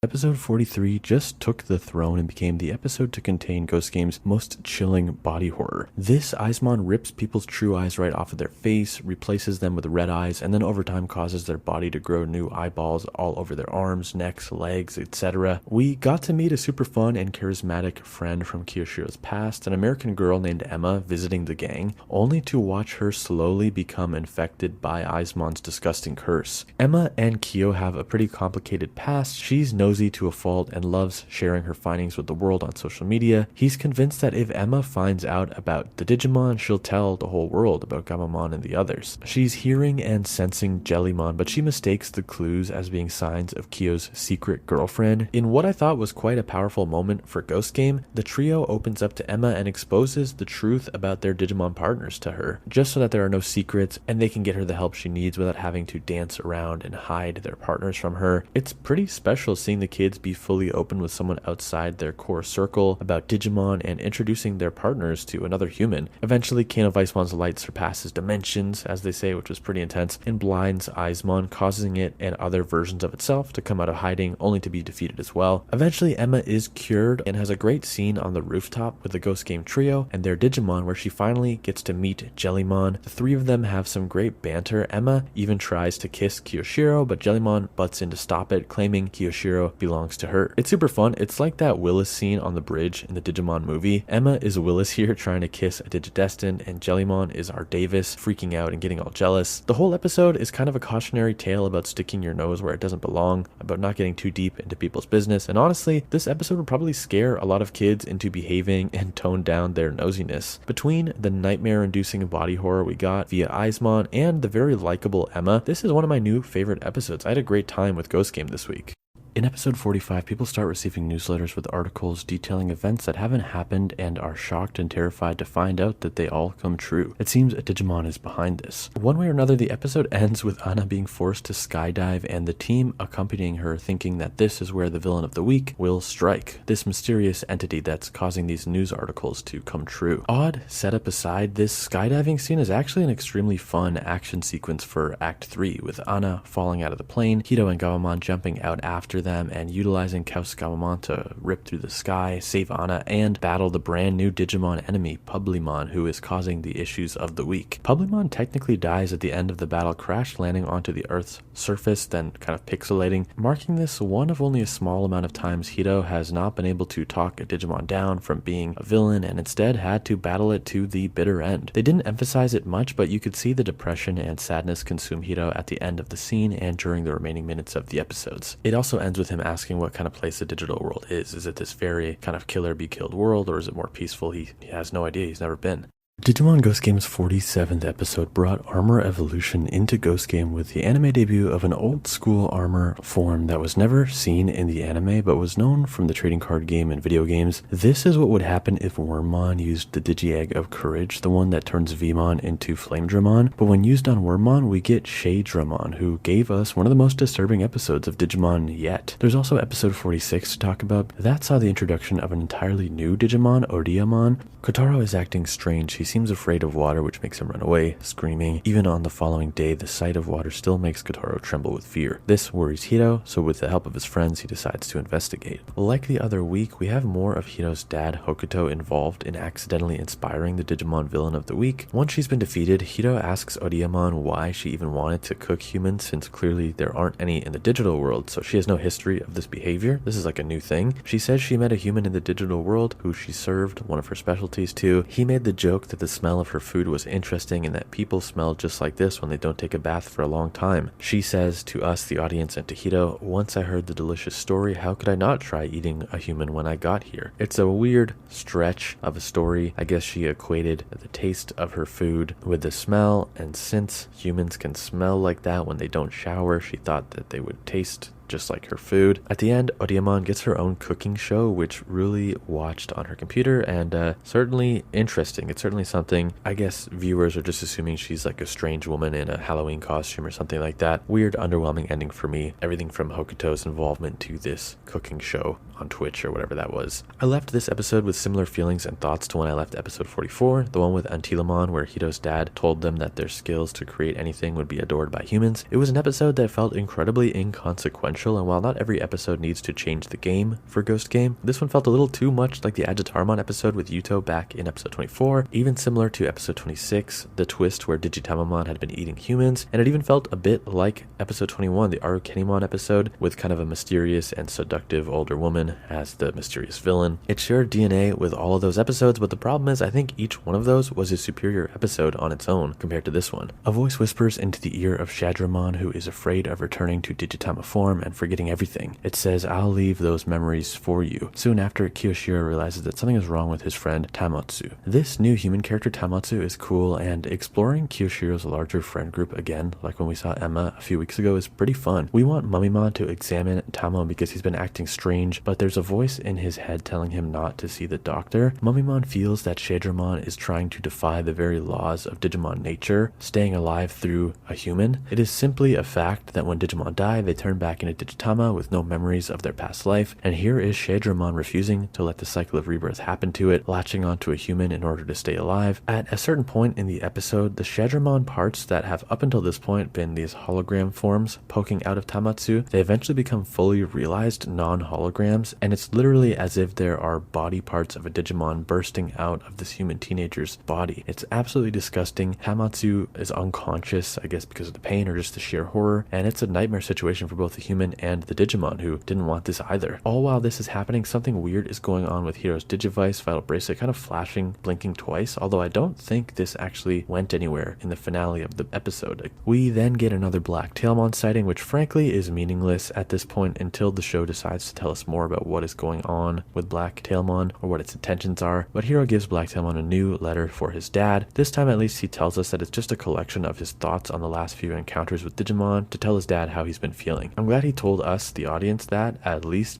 Episode 48, The White Bride. Ruli is asked to be a model for a wedding pamphlet and puts on a wedding dress. However, she's suddenly taken. It seems that brides in wedding dresses have been disappearing from local wedding halls. I'm happy to see our boy Ryudomon is both in this episode and is specifically hanging out with Kiyoshiro and Jellymon, just as Espimon is really spending time with Hito and Gamamon. I kind of feel bad now for Airdramon, where that partnership with Ruli and Angoramon is very transactional, like get me to where I need to go. Out of nowhere, we get something that Ghost Game almost never does, which is a flashback and direct reference to a past episode, specifically Ryudomon being saved by Gamamon back in episode 39, and Ryudomon's desire to save Gamamon in this week's episode helps him digivolve into Ginryumon right in the middle of Kyo's room. This is awesome and a pleasant surprise, though noteworthy that it didn't seem to have anything to do with the Digivice with Kiyoshiro. This was Ryudomon evolving based on his bond with another Digimon, not a human, with Gamamon specifically. Episode 49, The Crimson Harvest Festival. It's Halloween season, girls wearing witch costumes are being turned into real witches one by one, and the number of witches continues to grow. It seems a Digimon with some ulterior motive is behind all this. I'm of two minds with this being the second Halloween episode of the series. On one hand, it's kind of cool that a full calendar year has passed in real life and we're still getting a fun Digimon show weekly, but that also means a full calendar year has passed in the world of Digimon Ghost Game. We've of course seen the signs of time passing with the outfits changing to match the winter, spring, and summer seasons, but now we know for certain it's officially been a year since Hiro first met Gamamon. So what do we have to show for it? A full calendar year. Hito's dad has been missing for over a year. We've known about Gulis Gamamon for a little under a year and have barely acknowledged it. We've learned about Black Tailmon, no new humans in the gang, aka no sixth ranger situation. We're no closer to the digital world. We've got new friends, sure, with Ryudomon and Espimon and Airdramon, plus a few evolutions for each of our mons, but nothing else has changed. Like the status quo is the exact same as where it was last year in terms of the show's true calendar year. I know you're kind of tired of hearing it, and I'm tired of having this debate where folks in the comments will say, well, what did you expect? It's an episodic show. They said it would be episodic. But it feels like I'm in a Groundhog Day time loop situation, being back for another Halloween in this universe with another misunderstood Digimon who was convinced of the error of their ways at the end of the 22 minutes. We get an army of witches in downtown Tokyo, mostly comprised of teenage girls who were previously in costumes but were transformed, and Witchmon is the army general. Kano Vicemon overpowers Witchmon, the clock strikes midnight, and all the humans are turned back to normal. Quote, Witchmon's spell was broken and everything returned to normal. Is tragically the most Digimon Ghost Game quote ever. Like, that's such a just underwhelming and nothing mattered. The one story crumb that is being talked about is Witchmon asking Gamamon. Air was saying that although the English subtitles differ, the actual Japanese used here for Dark Conqueror was the same used as when Oboramon in episode 42 referred to Gulis Gamamon as the Jet Black Champion. So there is some consistency there in terms of some Digimon knowing about a mythical Dark Conqueror / Jet Black Champion. Episode 50, Payback. Hazakura Academy's first year, Riku is a long way from home and is having trouble fitting in when a Digimon takes an interest in him. However, things go awry when he has trouble reciprocating the Digimon's act of kindness. Puchimon keeps calling itself Puchi, and I always think it's fun when Digimon have nicknames for themselves. The more little favors Puchimon does for Riku, it appears to be adding them to a little list of IOUs, like it's tracking everything that it's done nice to kind of one day get that reciprocated. Seemingly inspired by its apparent love of Riku, it eventually evolves into Maycrackmon of all Digimon and asks to be called May. The two of them sleeping together in bed is super weird considering it's no longer like sleeping with a tiny stuffed animal, but yeah, well,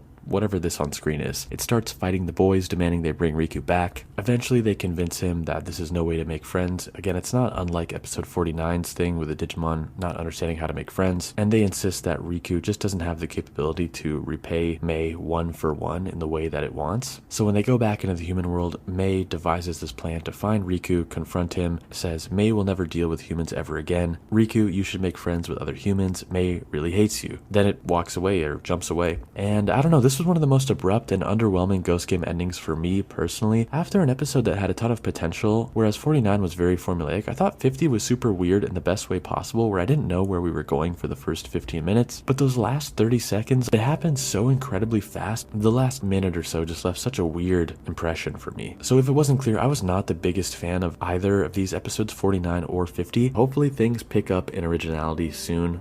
In episode 51, we learned some of the things the upgraded Digivice can do, and in episode 52, we learned somewhat frustratingly some of the things the upgraded Digivice cannot do. In episode 51, a creepy headless ghost resembling the legendary knight Dullahan starts attacking students at Hazakura Academy. Apparently, the ghost is looking for its head. Kiyoshiro, for some reason, gets caught up in the middle of this chaos. At the start of the episode, Black Tailmon shows off and delivers a package. It contains a hologram message from Hokuto, who, for the first time, acknowledges Ruli and Kiyoshiro, since he's heard about them from Hiro's letters. The professor gives them each new DIM card chips, specifically for Ruli and Kiyoshiro though, that were co-developed with some Digimon friends. Noteworthy here that we didn't actually see Hito getting one of these new chips. If he didn't get one, that makes what happens at the end of this episode even stranger, because as we'll see, all three kids benefit from this gift. After Jinba Anguramon and Battle Gamamon both take a beating and revert to Rookie, Gamamon proclaims I can still fight, at which point all three kids' Digivices start glowing and turn red into the Dual V. So what does the red Dual V mean? Well, Gamamon can now warp Digivolve or warp Shinka from Rookie to Ultimate. This episode doesn't necessarily confirm the new Dual V bracelet does away with the time limit that has plagued Kano Weissmon in the past, though the next episode will clearly tell us something about that time limit, so stay tuned. I'm fairly disappointed with how this Digivice upgrade story went down. This is probably the least interesting way the whole Dual V upgrade scenario could have happened. Having its debut just lead to Warp Digivolution is pretty underwhelming, especially as it wasn't even Warp Shinka to a new form like Mega or an alternative Ultimate like perhaps a hidden Ghouls form. If anything, it's just shaving off time and fake tension we should have already been cutting out, since Ultimate has been available to Gamamon for about 25 episodes at this point. I was thinking about how Ghost Game does this thing where whenever it does cool things, it seems to do them in the least cool way possible. Dracmon teased a return since episode 3, and he's finally back in episode 25. Oh, he's dead now, no evolution. Just forget about that, he died. Espimon keeps telling us that Hito isn't the real Hiro Amanokawa. It's just a weird joke though about Espimon not understanding the Japanese language too well and thinking spitting image of Hito's dad meant Hito's dad and Hiro must look like clones. Okay, so that was just a weird gag. The Digivice has finally been upgraded. It happened for no particular reason. It just was gifted to them, and all it did was help them fast travel to Ultimate, basically. I don't know, sometimes it feels to me like an overall story planner had planted these beats in the show, created a roadmap, like at episode 13, Ghoulis will happen, at episode 25, Kano will happen, at 50, the kids will get the new Digivice upgrade, and then that story planner entrusted the rest of the team, was like, I can trust you guys to tell a progressing story that connects these dots for me, right? So again, this episode really was a vessel to get our kids the new Digivices in time for the real world release of the new Vital Bracelet devices that are releasing in Japan on November 26th. I don't even mean that in a hyper cynical way. Listen, Digimon and Power Rangers and shows like this have always been glorified advertisements for toys and merchandise for literal decades, so I totally get it. I just wish the 22-minute advertisement we just watched was packaged in a way that had more story impact. As for episode 52, Hiro and his friends come to a lake where it is rumored that Kappa hunt and drag humans underwater. Against Hiro's advice, Ruli goes near the lake at night, hears mysterious voices, and Gamamon swoops in for support. He does use Warp Shinka to fast travel to Kano Weissmon, the Ultimate, and in what blew my mind as just a mind-boggling decision, it turns out the Ultimate time limit is still a factor. It still has a role even with the new Vital Bracelet Dual V upgrade, meaning the new Digivice is truly just here to get us Warp Digivolution, no other perks as of now. It's always been an interesting plot beat that they have this Rage Berserker form for Angoramon, especially being such a gentle character. I wish they would do more with this Berserker Angoramon thing, but they don't seem interested in showing us what that would really look like. I know you don't like when I say it, but these two episodes are another set of misses for me. It's hard to even call them swings and misses because the swing implies they took a big chance or a big risk that didn't pay off, but admittedly it has been quite a few weeks since I really loved an episode of Digimon Ghost Game.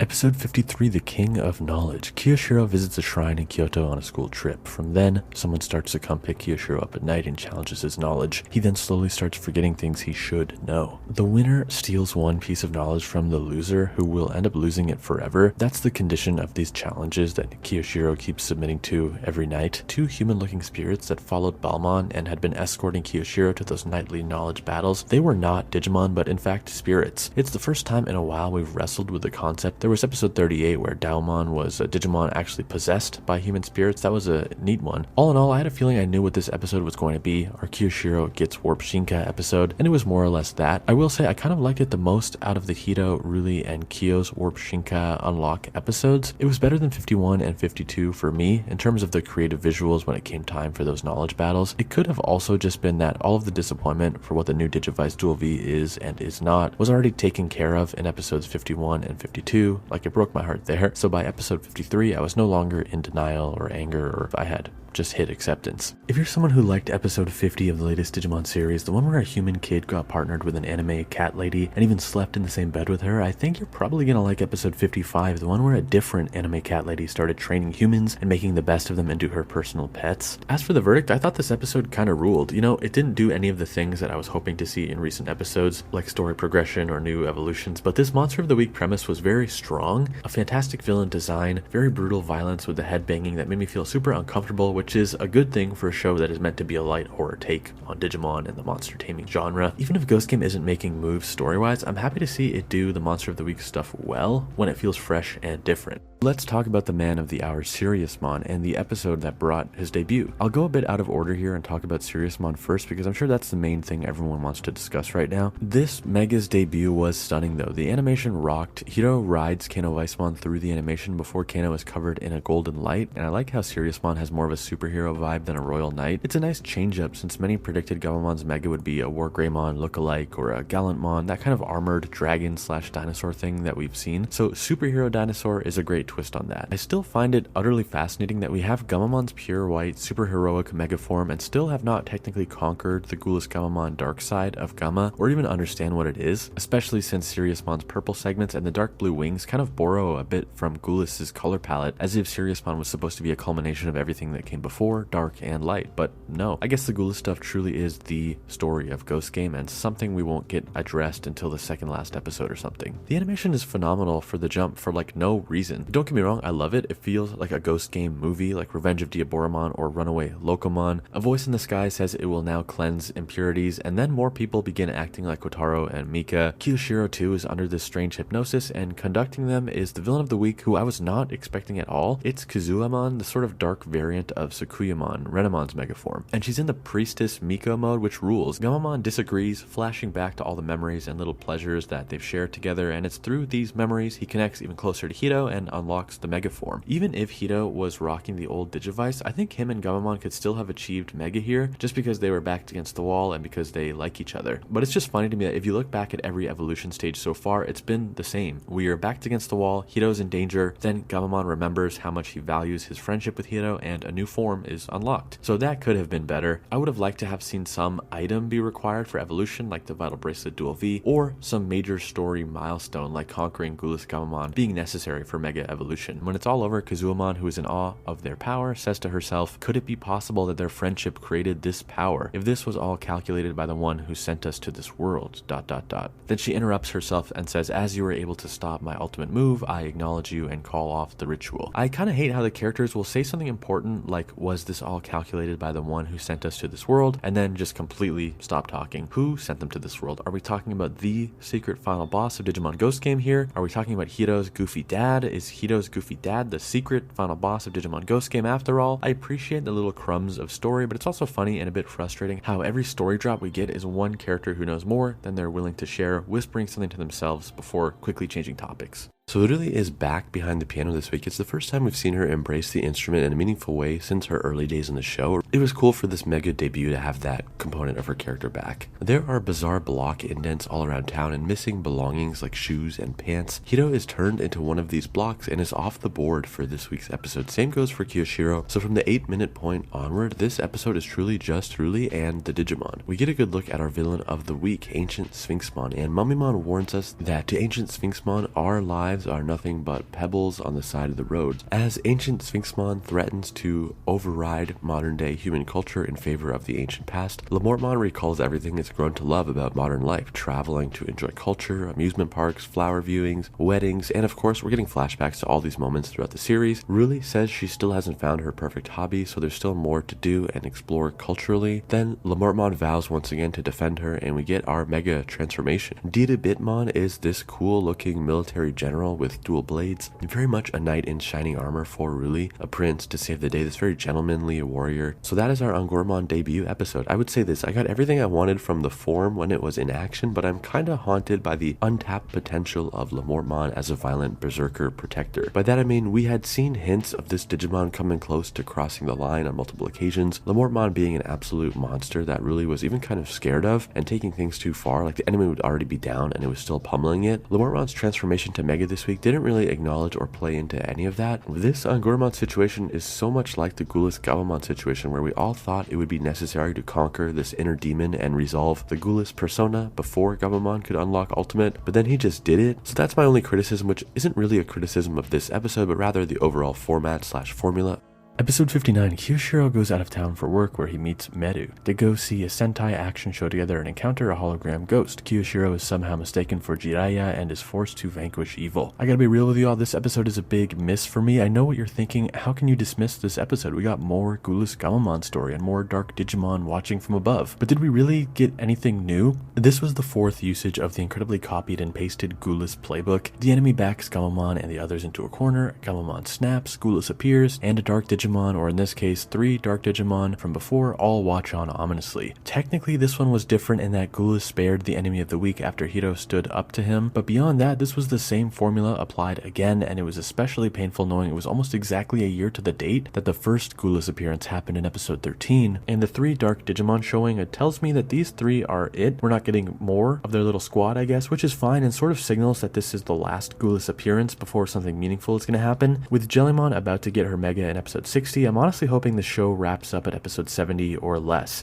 Episode 60, Water Ghost. Jellymon, Kiyoshiro, and the gang visit a festival and encounter a strange rain that was not forecasted. Okay, this is more like it. A beautifully animated and brilliantly designed Mega debut for Jellymon, plus a new Digimon for this week's villain, a sort of dark version of Marine Angemon called Kasilamon. The stakes were incredibly high during the battle, but I wasn't thrilled about the conversation that occurred after the dust settled. Honestly, out of all the Mega evolutions so far, I think Jellymon's was the most satisfying in terms of character growth and just character beats. Gabumon and Hiro basically just didn't want to lose. Ruli went on about needing to find the perfect hobby, though we never really knew that she had been searching for a hobby this whole time. But here, Jellymon coming to realize she can't have fun pranking humans if there are no humans around to prank was in line with her character while not coming out of nowhere. She looks incredible in Ghost Game, and now I'm having a hard time choosing which of the 3 new Megas is my favorite. Cathilamon says it's going back to playing. Hito asks if it knows anything about the one who sent them to this world, and it says nope, I don't. Both of these things I found underwhelming, mainly the former though, with Cathilamon being chill and getting off scot-free. I was hoping a threat that required a Mega evolution would not be one of those Digimon that goes back to peacefully playing after the battle is won. Plus, having nothing to say about the one who sent us is a bit of a bummer. 60 was much better for me than 59. Now that we have all 3 Megas, 3 Dark Digimon in episode 59, a reminder of the fake Hito via the Espimon mention, and re-emphasizing the one who sent us, I think we are all set up for a final Act 3 story involving all of these threads tying together. 61, Resurrection. This has to be one of the best episodes of Ghost Game, right? A disturbing but heartbreaking premise that anybody who's ever experienced loss can understand, wanting so badly to believe the person you lost is still with you. That very human feeling is wrapped up in a larger-than-life Digimon story featuring one of the most deadly monsters in the series' history. Zed Millenniumon appears and has been powering Manami's corpse. Ongoromon says, according to the English subtitles, Hito, Zed Millenniumon is catastrophic. There's no telling what kind of damage it may inflict on the world. We then get quite a long battle with the action starting up around the 13-minute mark and running for a solid 10 minutes. When the dust settles, Zed is turned back into that moon crystal form. Ruli says, hey, what do you want to do with it? Hito says, I'll hold onto it. Kyo says, are you kidding? It's too dangerous. What if something like what happens today happens again? And then Hito curiously says, if something happens, then we'll all fix it together again. He pretty easily convinces them it's a good idea and that they're right, and then we cut to his Digivice VB and see its light dim. It goes black. Then, in a scene reminiscent of the times that Black Agumon, Black Growlmon, Black Gargamon watch Ghoulish sightings, the show seemingly communicates that this is a moment we should remember because we see Black Tailmon watching from the rooftop. I think episode 61 is Digimon Ghost Game at its most successful, firing on all cylinders with the spooky, unsettling, but still PG-rated horror. Finally, there's the Crystal Moon Millenniumon to talk about. Since Millenniumon is basically a god of space and time, maybe this will be the key to separating Ghoulish Gamamon from Gamamon. Great episode, one of Ghost Game's finest, a top 10 episode for sure, and one that should not be skipped. Now on to 62.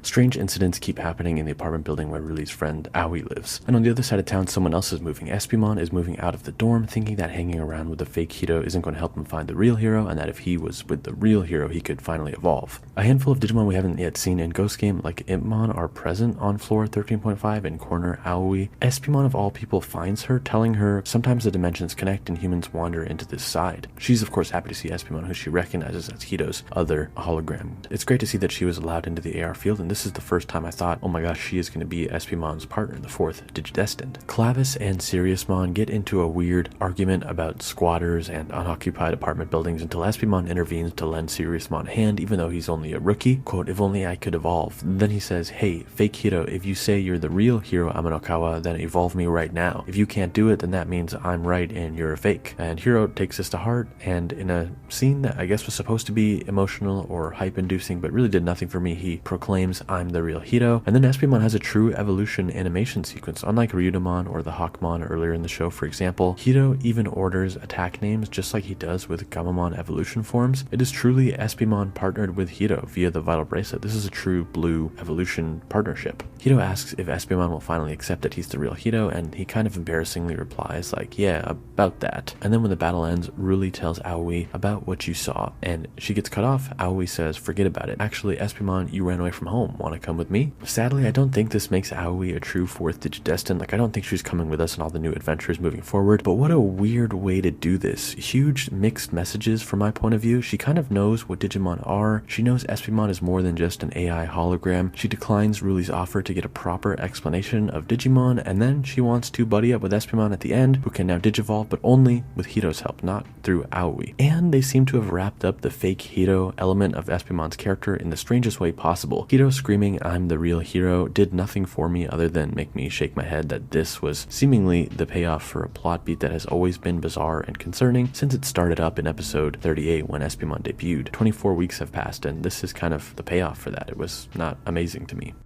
63. Gluttony. Ruli goes to a cake buffet with her friends. After that, something strange happens to her. No matter how much she eats, she's still starving and nothing will satisfy her hunger. Knowing that there are only about 5 episodes left in the series, I am bringing that knowledge and sort of mindset into watching this episode. Espimon is still hanging out with Hito despite moving out last week, or temporarily moving out. It's basically an official Espimon is Hito's partner moment, not Aoi's partner, even though Aoi ended the episode asking if Espimon wanted to come to live with her last week. Ruli biting Gamamon's tail is one of the most cursed things I've seen in this show, so points there for sure. Quartzmon is stealing life energy from people when they eat little candy-shaped parts of itself that distributed through town. That's how it really got infected. In a twist I was very pleased with though, Quartzmon reveals the reason why it's been taking human life energy is because it's actually hosting a ton of baby Digimon inside itself. Quote, we were suddenly expelled to the human world. I used my clones to feed them by collecting humans' life energy. Honestly, this twist that he was a protector, coupled with the fact that he looks like a Lilith from Evangelion, threw me for a huge loop. I loved this, not gonna lie. Then Clockmon shows up riding on Airdramon to warn us that Digimon are rapidly flooding into the world at a rate we haven't yet seen. Quote, apparently someone is telling them to escape to the human world. So this is it. This is the end game we were saying is coming. This is plot. Do I wish we got plot before endgame? Absolutely, but things are happening and will be snowballing from 64 onwards, it seems.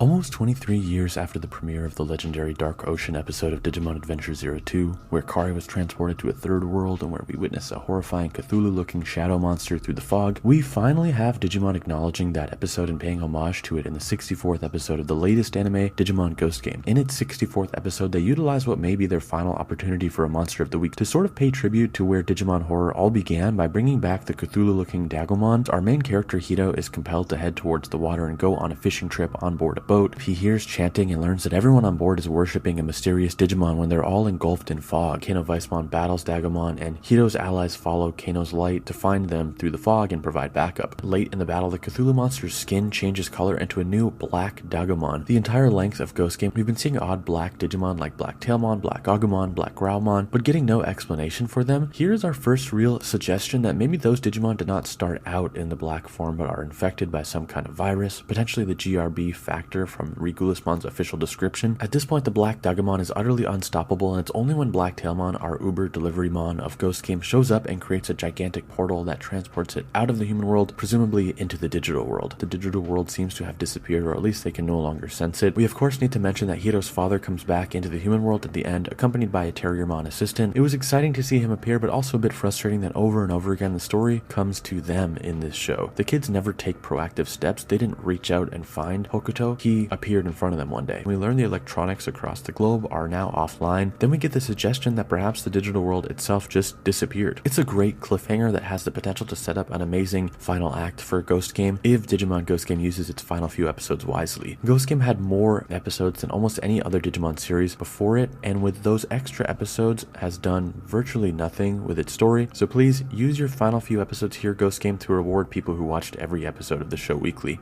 The 65th episode of Digimon Ghost Game finally allowed our heroes to step into the digital world, a place that has been teased since episode 1 and is literally the source of all our problems, with something or someone mysteriously sending Digimon from that world to the human world. This was Act 1 for our 3-part finale to a season with minimal story that has been hinting that rewarding payoffs were always just around the corner. So how did the beginning of the end go? We have a debriefing in the warehouse. Goromon and his club of nomad Digimon have been meeting weekly, with Hokuto and the adorable Terriermon assistant leading the meeting. They don't tell us anything we don't already know though, just a reminder of where things stand basically. We then get the scene from last week's preview of Hiro up at night with the power out, Gamamon and Espimon sleeping in bed, and Hiro is just staring at the Moon Millenniummon crystal that he kept from a few weeks back. But this is hardly the scene that some theory crafters hoped it'd be. Hiro doesn't make a deal with this god of space and time to reverse the events of the last few episodes or anything like that. He just stares at the crystal and then the scene ends. There are still 2 more episodes for this to pay off, but I've been saying there's still time for X to be paid off for 65 weeks, and it was pretty painful seeing Moon Millenniummon here possibly just being used as one of the many familiar faces this week. We get one of the most important scenes of the episode up next, the team and Hiro's dad discussing options into the digital world. It's finally time for an explanation for how Hokuto went there despite Pokemon saying humans would burn up on entry, and this scene was brutal, almost embarrassing to see the characters stumble over multiple bare bones explanations for why the team couldn't go to the digital world sooner. First, Hiro's dad said the Digivices have a built-in feature that lets you go all along. Turns out we could always go, we just didn't know what buttons to press. Then Hiro reminds him that, wait, Pokemon said humans would burn up. So Hokuto says, oh, in my case, my Digivice malfunctioned. That's why it allowed me to go and also teleported the space around me. But then Terriermon adds, you can pass through if you're with a Digimon. Okay, except we never saw Hokuto with Terriermon or any other Digimon during his initial trip. So that point is kind of irrelevant. Like, he succeeded without a Digimon, but because it malfunctioned, okay. Hiro's team brings up the burning up again, and then Bagumon says, oh, actually, yeah, I meant to tell you guys, Professor Bokumon was lying about burning up because he thought you weren't ready to go yet, and that the time would come one day when you'd be ready. I'm sure the time Professor Bokumon was referring to has come. This is so frustrating. The main reason we didn't try going sooner was a lie, but also we are drowning in half-baked explanations for why the kids couldn't go sooner, and it feels to me like all these explanations are a little weak, and the writers are hoping we'll just accept one of them as a plausible reason. But I think if you had a really strong lore reason, you wouldn't need 3 reasons. Kazuamon shows up and she says she can take us. It's a total mess, guys. I don't know how anyone can defend how this played out. 65 weeks to get to the digital world, and the biggest thing stopping us was a Digimon who lied. So finally we do go, and the scene is pretty cool. Some of the human kids like Nomura are listening from the other side of the door, and I liked all of this, but really this should have happened 30 episodes ago. Upon arrival, first thing we see is a digital world corrupted by the black and purple colors of Gulis Gamamon, though nobody on the team connects the dots and says this looks an awful lot like Gulis' color palette. Black Rafflesimon, who wants to absorb life forms to live forever, I guess. She, of course, has no idea who the voice sending Digimon into the human world is, and she gets our Kyoshiro Norded. Now it's Seriousmon versus Black Rafflesimon, and he's kind of losing. Seriousmon is backed into a corner when the voice of Gulis comes out and says, yo, if it were me in control, I'd be able to save everyone. But here, Seriousmon gets absorbed only for Rafflesimon to immediately burst. Her body can't handle the strange power of the Gamamon line, and she spits him out, then fades away, freeing everyone, including our old friend Saberdramon, that kind of black Birdramon, who tells us that maybe the voice, the one who sent us, is coming from a weird cloud island in the sky that never moves despite the winds. So we go there, a Bloom Lordmon makes its anime debut, blocks our path, and that's the end of the episode. We have 2 episodes left and still don't have knowledge of who the antagonist of Ghost Game is, who the one sending Digimon to the human world is. I think at this point the writers have put themselves in a very tough spot because it's going to be incredibly hard to make this reveal feel worth the wait. Allowing a mystery to build up for 66 weeks means the pressure for it to pay off is astronomical. Very worried. Keep in mind Black Tailmon is still MIA and there are 2 episodes left to explain her presence, but yeah, good luck Ghost Game. Prove me wrong, but I don't think they have the storytelling chops to land this plane. And I'm I'm sad that in the third last episode we opted to battle another one-off villain of the week instead of answering questions or introducing the final boss. If we were just going to fight more Monster of the Week enemies when we got to the digital world, then we really should have come to the digital world 30 episodes ago. I don't think I'll ever agree with the pacing and the story decisions of Ghost Game, sadly.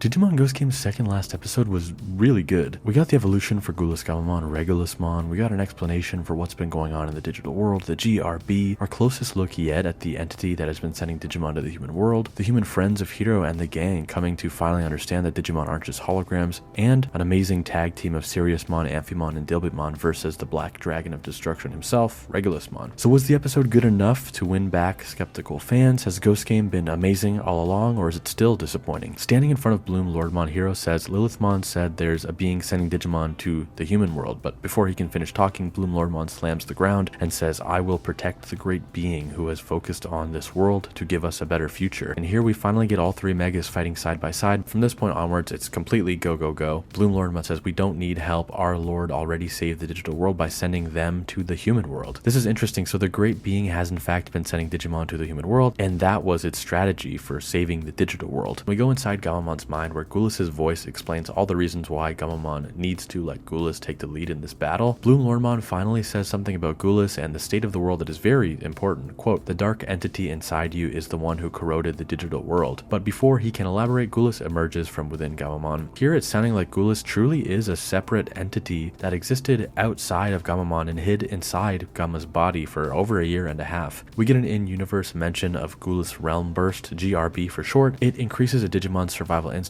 and fighting power. Gulas left some of the GRB behind, and we get this little shot of a little venom-like symbiote thing falling off of Gamamon's tail and touching the ground of the digital world itself. Apparently that was Gulas corrupting the world. Nothing explaining why Hokuto specifically thought Gamamon was important to send to Hiro in the human world. Something is going on with Hiro's Digivice. Bloom Lordmon loses a beam struggle to Regulusmon, though Regulusmon's horn is shattered. Hiro catches on to this. Everyone gets sucked into this galactic dimension. Gamma and Gulas entities are able to split apart, at least in this spacey dimension. Kano Weissmon goes back into the Siriusmon form, so now it's Regulusmon versus Siriusmon. An amazing fight, again, top-notch Ghost Game animation. Feels like we're winning, we're on top of the world when Regulus blasts a hole straight through Siriusmon's chest, ending the second last episode on an incredibly dark note. This episode slapped, this ruled. We got a surprising amount of explanation for what has been going on in the show, which surprised me because of how much the show has starved us of explanations up until this point. I don't like that we didn't learn any of this until the second last episode, but the way it was delivered here, while fast, wasn't nearly as weird and corny as it was in 65 when Hiro's dad tried to explain the Digivices and the portals. Still, Black Agumon, Black Gargamon, and Black Growlmon, in addition to Black Tailmon, were nowhere to be seen this week, which is alarming. There are 22 minutes left of Ghost Game, and I'm going to be incredibly disappointed if they play no role in the climax. And just remember, it's not that they just appeared each one time every time Gulas did. During his fourth appearance, they all three appeared together, signaling they were some kind of group and not just Digimon being created or corrupted on the spot when Gulas appeared. It's not correct to say, wow, Ghost Game answered everything in 66. It definitely didn't, but it answered a lot in 66. So let's see what they have in store for us in 67.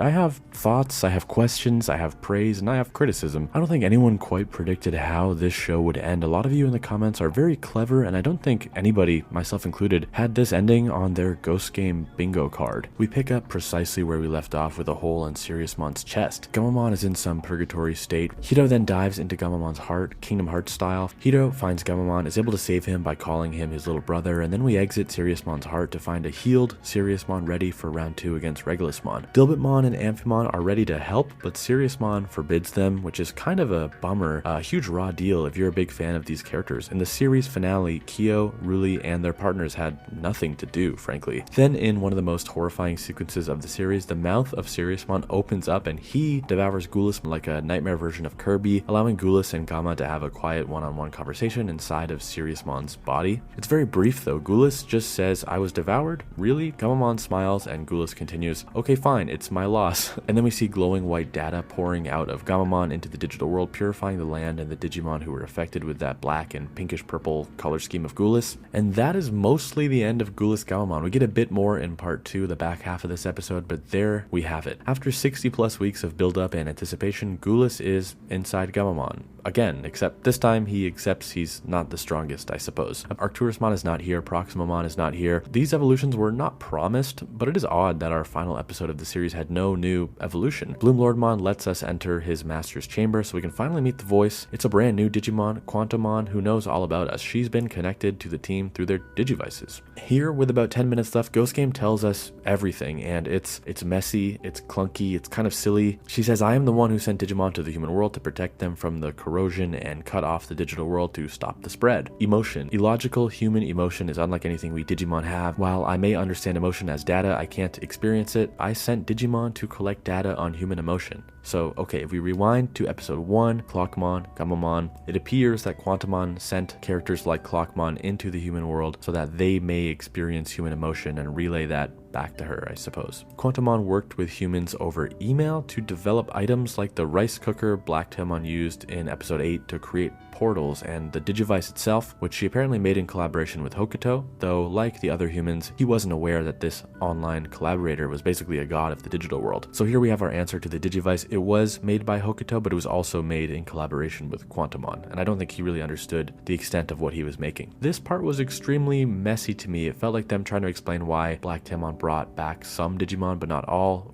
retroactively. I didn't particularly care for this part of the lore dump. It seems I'm not the only one though, because Hiro and the other humans push back on this as well, saying the Digimon did this without knowing. You used Digimon like they were your pawns, like some sort of game. Quantumon says perhaps, however, it was necessary. She says that witnessing synchronization with humans led to such amazing evolutions. Quote, I immediately introduced a limiter, but it couldn't prevent mega evolutions. Here, I guess she's talking about the limiter on the Vital Bracelet whenever we'd go to Ultimate and then power down. But why did she introduce a limiter? This actually may be my least favorite part of this exposition dump, because they're now just trying to check off boxes. If she was interested in seeing the results of human and Digimon synchronization, then why limit it? And also, the limiter didn't work as they achieved mega anyways. This is so weird. We're drowning in questionable exposition when Gamamon's eyes go black, suggesting Gulis is still in there, and then the boys show up. Black Gargamon, Black Agumon, and Black Growlmon. I'm excited to see them. Quantumon says, don't worry, they were sent to monitor Gulis Gamamon and are immune to the GRB. So they're not part of Gamamon's dark GRB army, but instead immune to it and serving Quantumon. I'm extremely glad these three and Blacktailmon did show up in the finale, but it doesn't mean I'm impressed with the payoff. No battle, no evolutions. It feels like they just showed up so that fans like me technically can't say that part of the story wasn't paid off. They were here in the end, but they were incredibly pointless the whole way through. Gulis's voice comes out of Gamma's body but isn't wanting to fight. It says, it's coming. The Endbringer. Gulis tells us where he originally came from, and it's so incredibly silly, and this is where, in my mind, the ending of Ghost Game truly goes off the rails. Are you ready? Gulis's origins. Quote, I came from space. The planet I'm from was devoured a long time ago, but my mission isn't over. I will devour it. I guess Gulis wants revenge on whatever destroyed its homeworld. Was it a living thing, a meteor, an exploding star? Unclear. It doesn't matter. So Gulis left its home planet, but arrived in the digital world. When will it get to Earth? So here I'm thinking maybe, just maybe, the Endbringer is coming like right now, even though that would be incredibly rushed. And in the final few minutes of the show, Proximamon fights off a meteor or some cosmic horror. Or maybe Moon Millenniumon's powers over space and time come into play, but no. Turns out the Endbringer is going to reach the human world in 2,000 years. Quantumon, we need to call back all the Digimon. So here she's forcing them to split, I guess wanting to protect Digimon over humans, suggesting their world would be safe. But this is all messy. Do we know if there are any ramifications to the digital world if the human world is destroyed by the Endbringer? Anyways, Hiro and his friends say things like, no, we should stick together and work together to stop the Endbringer. We can coexist. There has to be a way that avoids collapse. We then see some Digimon sent back to the digital world and digital devices come back online. Back in the digital world, Quantumon looks at the kids and said, you will all become leaders who bridge the two worlds and create a new country where Digimon and humans can live hand in hand. I want to point out here, they're saying Kuni, and the Crunchyroll subtitles say it's country, but Kuni is a tricky word to translate. Lots of ambiguity. It can be translated as country, nation, state, kingdom. So are they creating a literal new country, a new land? It's super vague. More time passes, not a significant amount though. Hiro is giving some kind of presentation.